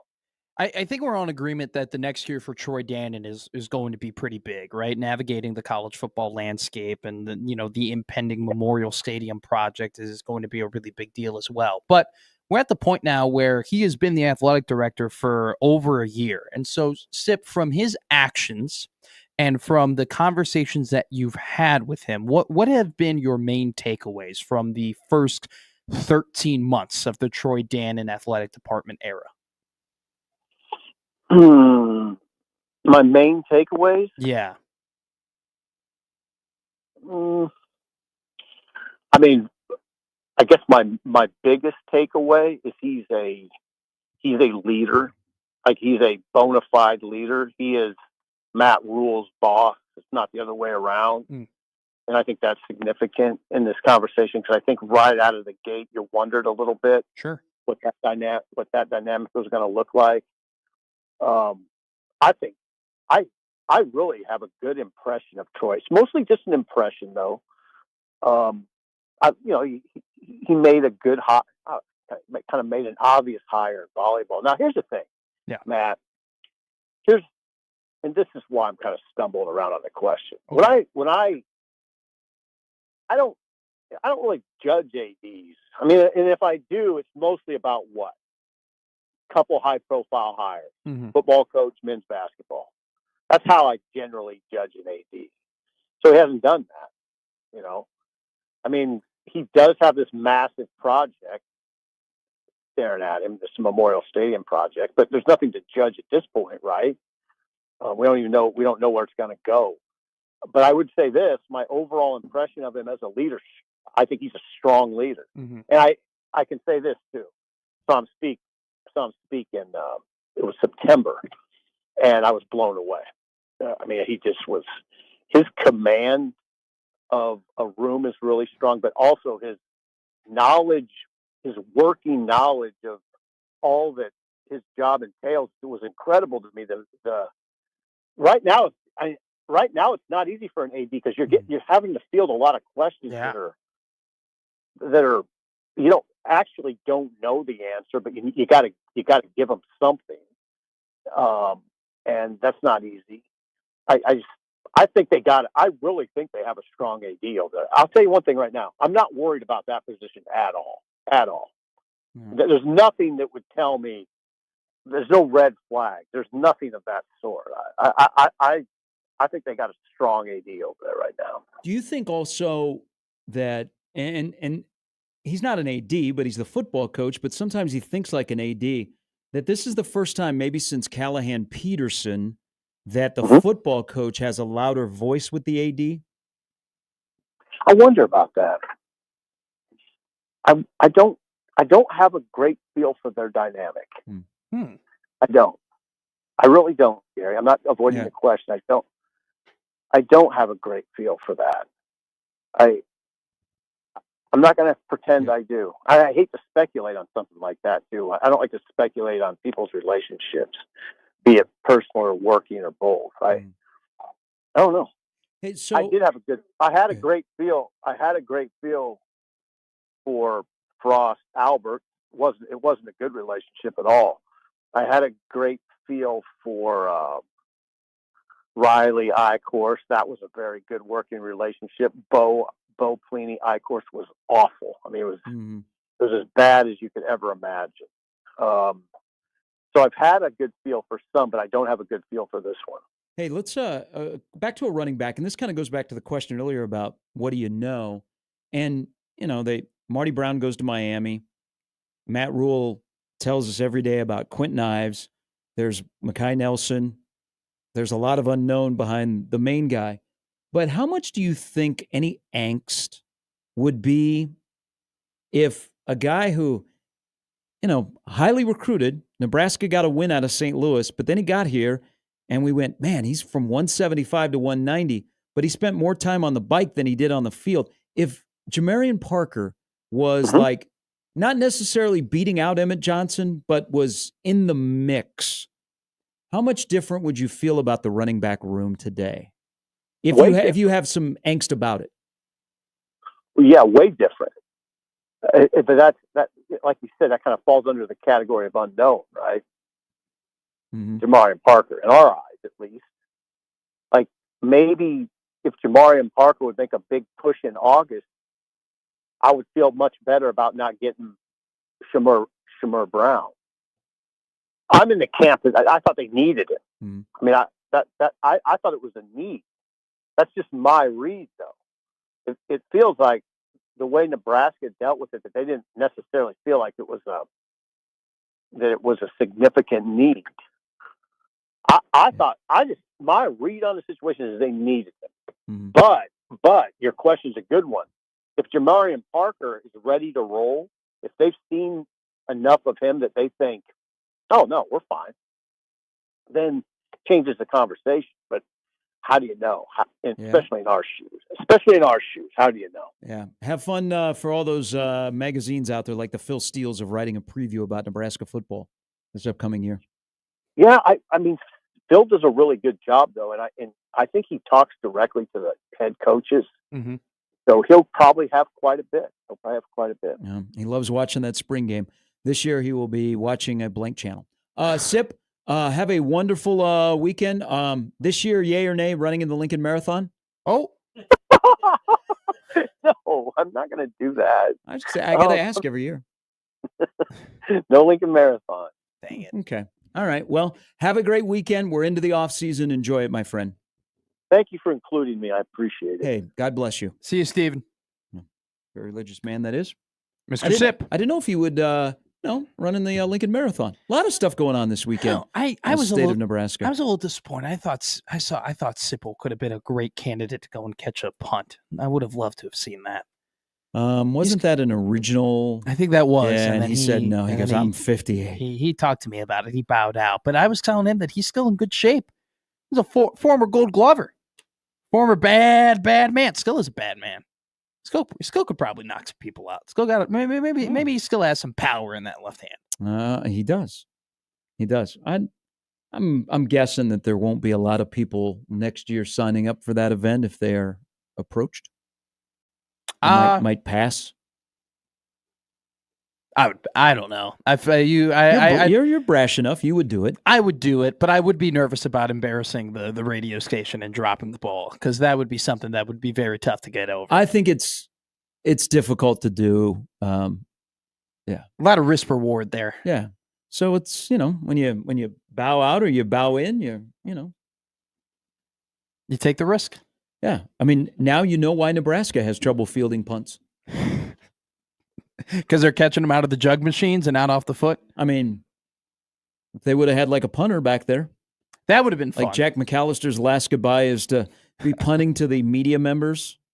Hey, Jack, before you become a Boilermaker, we got something that we need you to do. Boy, he wanted some work. Saying yes to Purdue, he's going to get a lot of work. All right, Brian Edwards will join us next to wrap up this show in 1620 The Zone.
And we welcome in our Vegas insider, Mr. Brian Edwards, who has been red hot NBA, UFC, everything in between. How you doing, Brian? Doing good. How about Ian Gary was Ian Gary was the sweat in the 5th round last weekend, wasn't it? Yeah. Yes. It was you've been on fire, my friend. Yeah. You've been doing a great job. You had the patty bet for me a couple of weeks ago. And we're not going to talk about Krylov or anything like that, but you've been sharp. You've been sharp on it. And look, the UFC right now, you know this. I mean, it picks up steam, especially in these months, May, April, into June. The summer is really, especially when it's just baseball. I feel like the UFC has made a lot of hay in terms of making their events the best. Now, I do have to ask you this though. So Kansas City had an event last weekend. Next weekend we're going to have an event in Des Moines. I feel like as a fan of the UFC, I see them take these events to a lot of the same places, right? Your Salt Lakes, your Vegases, your New Orleans, your Miamis, your Arizonas. Why do you think, and what's your read on maybe why they don't go to smaller markets and maybe branch out as much as you would think, considering how big of a company they are? Yeah, that's a great question. And it's been pretty frustrating since the pandemic because they got really comfortable with doing the shows at the Apex, which I hate. It's terrible for the fighters, man. They just don't, they don't get the experience of the big crowds. They seemingly are starting to get away from it more, but it's taken way too long. And I've asked that same question myself. I guess that, but I don't know. I feel like my buddy Dan Lou told me that they are able to make more money doing that, which I don't really understand because you don't have the gate, selling tickets and whatnot. Maybe they just don't have to put as much into the production of it. I'm not really sure. But I think before the pandemic, they did a great job of going to small markets. I mean, I remember they had Gaethje headlining in Omaha. Whenever that was, probably 2018 or 19 when he knocked out James Vick. I believe that was in Omaha, wasn't it? Or maybe that was Boise. Maybe that was Boise. But, I know they have been to Omaha. But even bigger markets, they haven't been to Chicago in forever. Right. Yeah, no, I agree with you. They need to not do the Contender Series at the Apex and Ultimate Fighter. But no, they do not need to be doing shows at the Apex anymore, in my opinion. They would love in New York not to have the Pistons come back to the Garden, where Pistons have won twice there, but they haven't won a home playoff game in forever. Game 6 tonight could be wild. Pistons Knicks, let's walk through if there will be a Game 7. I think there will be. They lost the 2 home games by 3 combined points. Should have got a whistle Sunday on Hardaway there in the final second. Yep. Truth be told, I was on the Pistons, so of course I thought that. The NBA even said as much. I don't got a bunch of fancy stats here, guys. I just think this is going 7. I think it's been the best series, the funnest to watch. I think Cade Cunningham will be spectacular again tonight. He had 24, 8, and 8 in Game 5, had a triple-double in Game 4. You're going to get good shots with Cunningham. As long as Cunningham's healthy and not in foul trouble, he's going to get his own shot or he's going to get somebody else a good look pretty much every possession, or at least every possession that he's got control of the ball. So I think that the shots will go down for them at home tonight. I like the Pistons. Hey, so this is another Game 6 tonight in L.A. between the Clippers and the Nuggets. Could be a rough little stretch for L.A. sports fans. Lakers, Kings, and Clippers getting eliminated. But, there's the narrative of James Harden. Didn't have a very good Game 5. Jamal Murray went crazy. Jokic didn't have to be Superman. I'm looking at this line. The Nuggets are, a lot of places, a 6.5-point underdog to close out the series. Does that line surprise you? Yeah, I made the Clippers 4.5. And I'm on the Nuggets. I'm kind of waiting for a 7 to pop, but if it doesn't pop by mid-afternoon, I'll probably just 5.5 points to 7. I haven't looked at it. Let's see. I was just seeing all 6.5 a minute ago. Is that what you did? Yeah, it looks like all 6.5 still. I'm not as bullish on this one as I am the Pistons, but it just seems like too many points to me. I mean, maybe Denver will be content, that they've got home court back, and maybe they won't get this one. Sometimes you can get a game like this, and if you don't get off to a good start, it can kind of be a throwaway game, and maybe the Clippers will roll. But I don't think that's going to happen. I think that this one will be tight, and I'm waiting on the 7.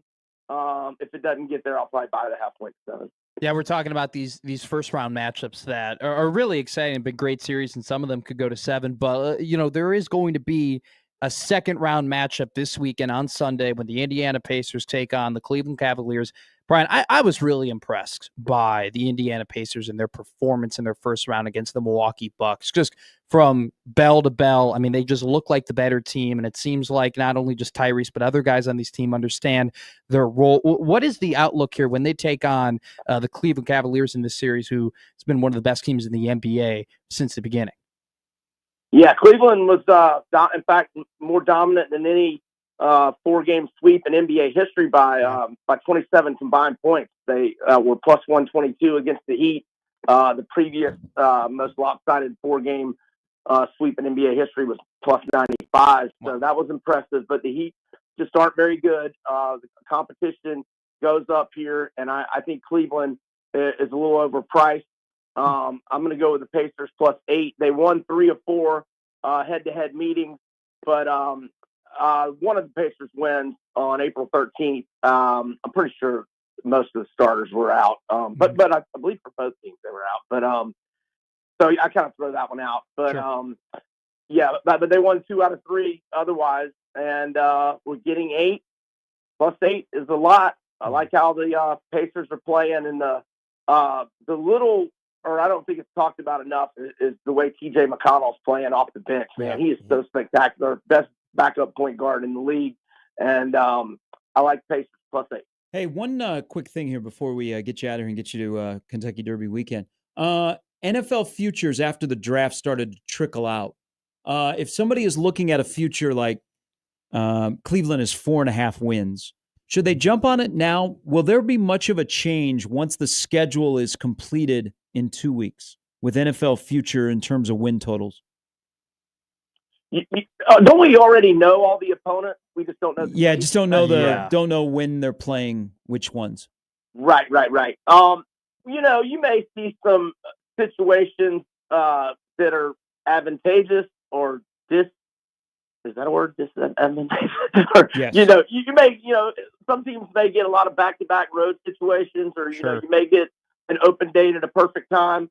So I kind of like to wait, but I mean, I just want to see how the schedule's laid out before I play any. But I mean, it could work out playing it now. Maybe the way you want to play it, maybe the number will move from 4.5 to 5, and if you like the over, you're better off playing it now. But we just kind of don't know how that's going to go for sure. So I like to wait and see how the schedule is laid out before I play any win totals. Did you like the Falcons draft? I love the first pick. I did not like giving up a 2026 first rounder, but at least that knucklehead Fontenot, who'll be back in the Saints, he'll be back in the Saints building, high-fiving everybody in 18 months, or hopefully sooner. But maybe it'll work out. At least he addressed the defensive pass rush, so I guess I shouldn't complain. But, man, it seemed like a high price giving up a first rounder for next year. And he's doing it because he's trying to save his job. Yeah. And, he doesn't care about next year's first-round pick, because if we're not good this year, he's going to be gone. So that part of it, I just don't like. I don't like that he's a lifelong Saints fan. I'm not going conspiracy theorist here, although maybe I am. I just don't like the guy, man. I just don't like him. That's pretty clear. B, thank you as always. Have a great weekend. Enjoy the hoops. Thanks, gentlemen. Y'all have a great weekend as well. Oh, I didn't mention a little baby taste of the Pacers plus 400. Oh, okay. I actually saw, for the series, not money line game 1, but for the series, just small play on the Pacers. Gotcha. Fantastic stuff. Thanks, B.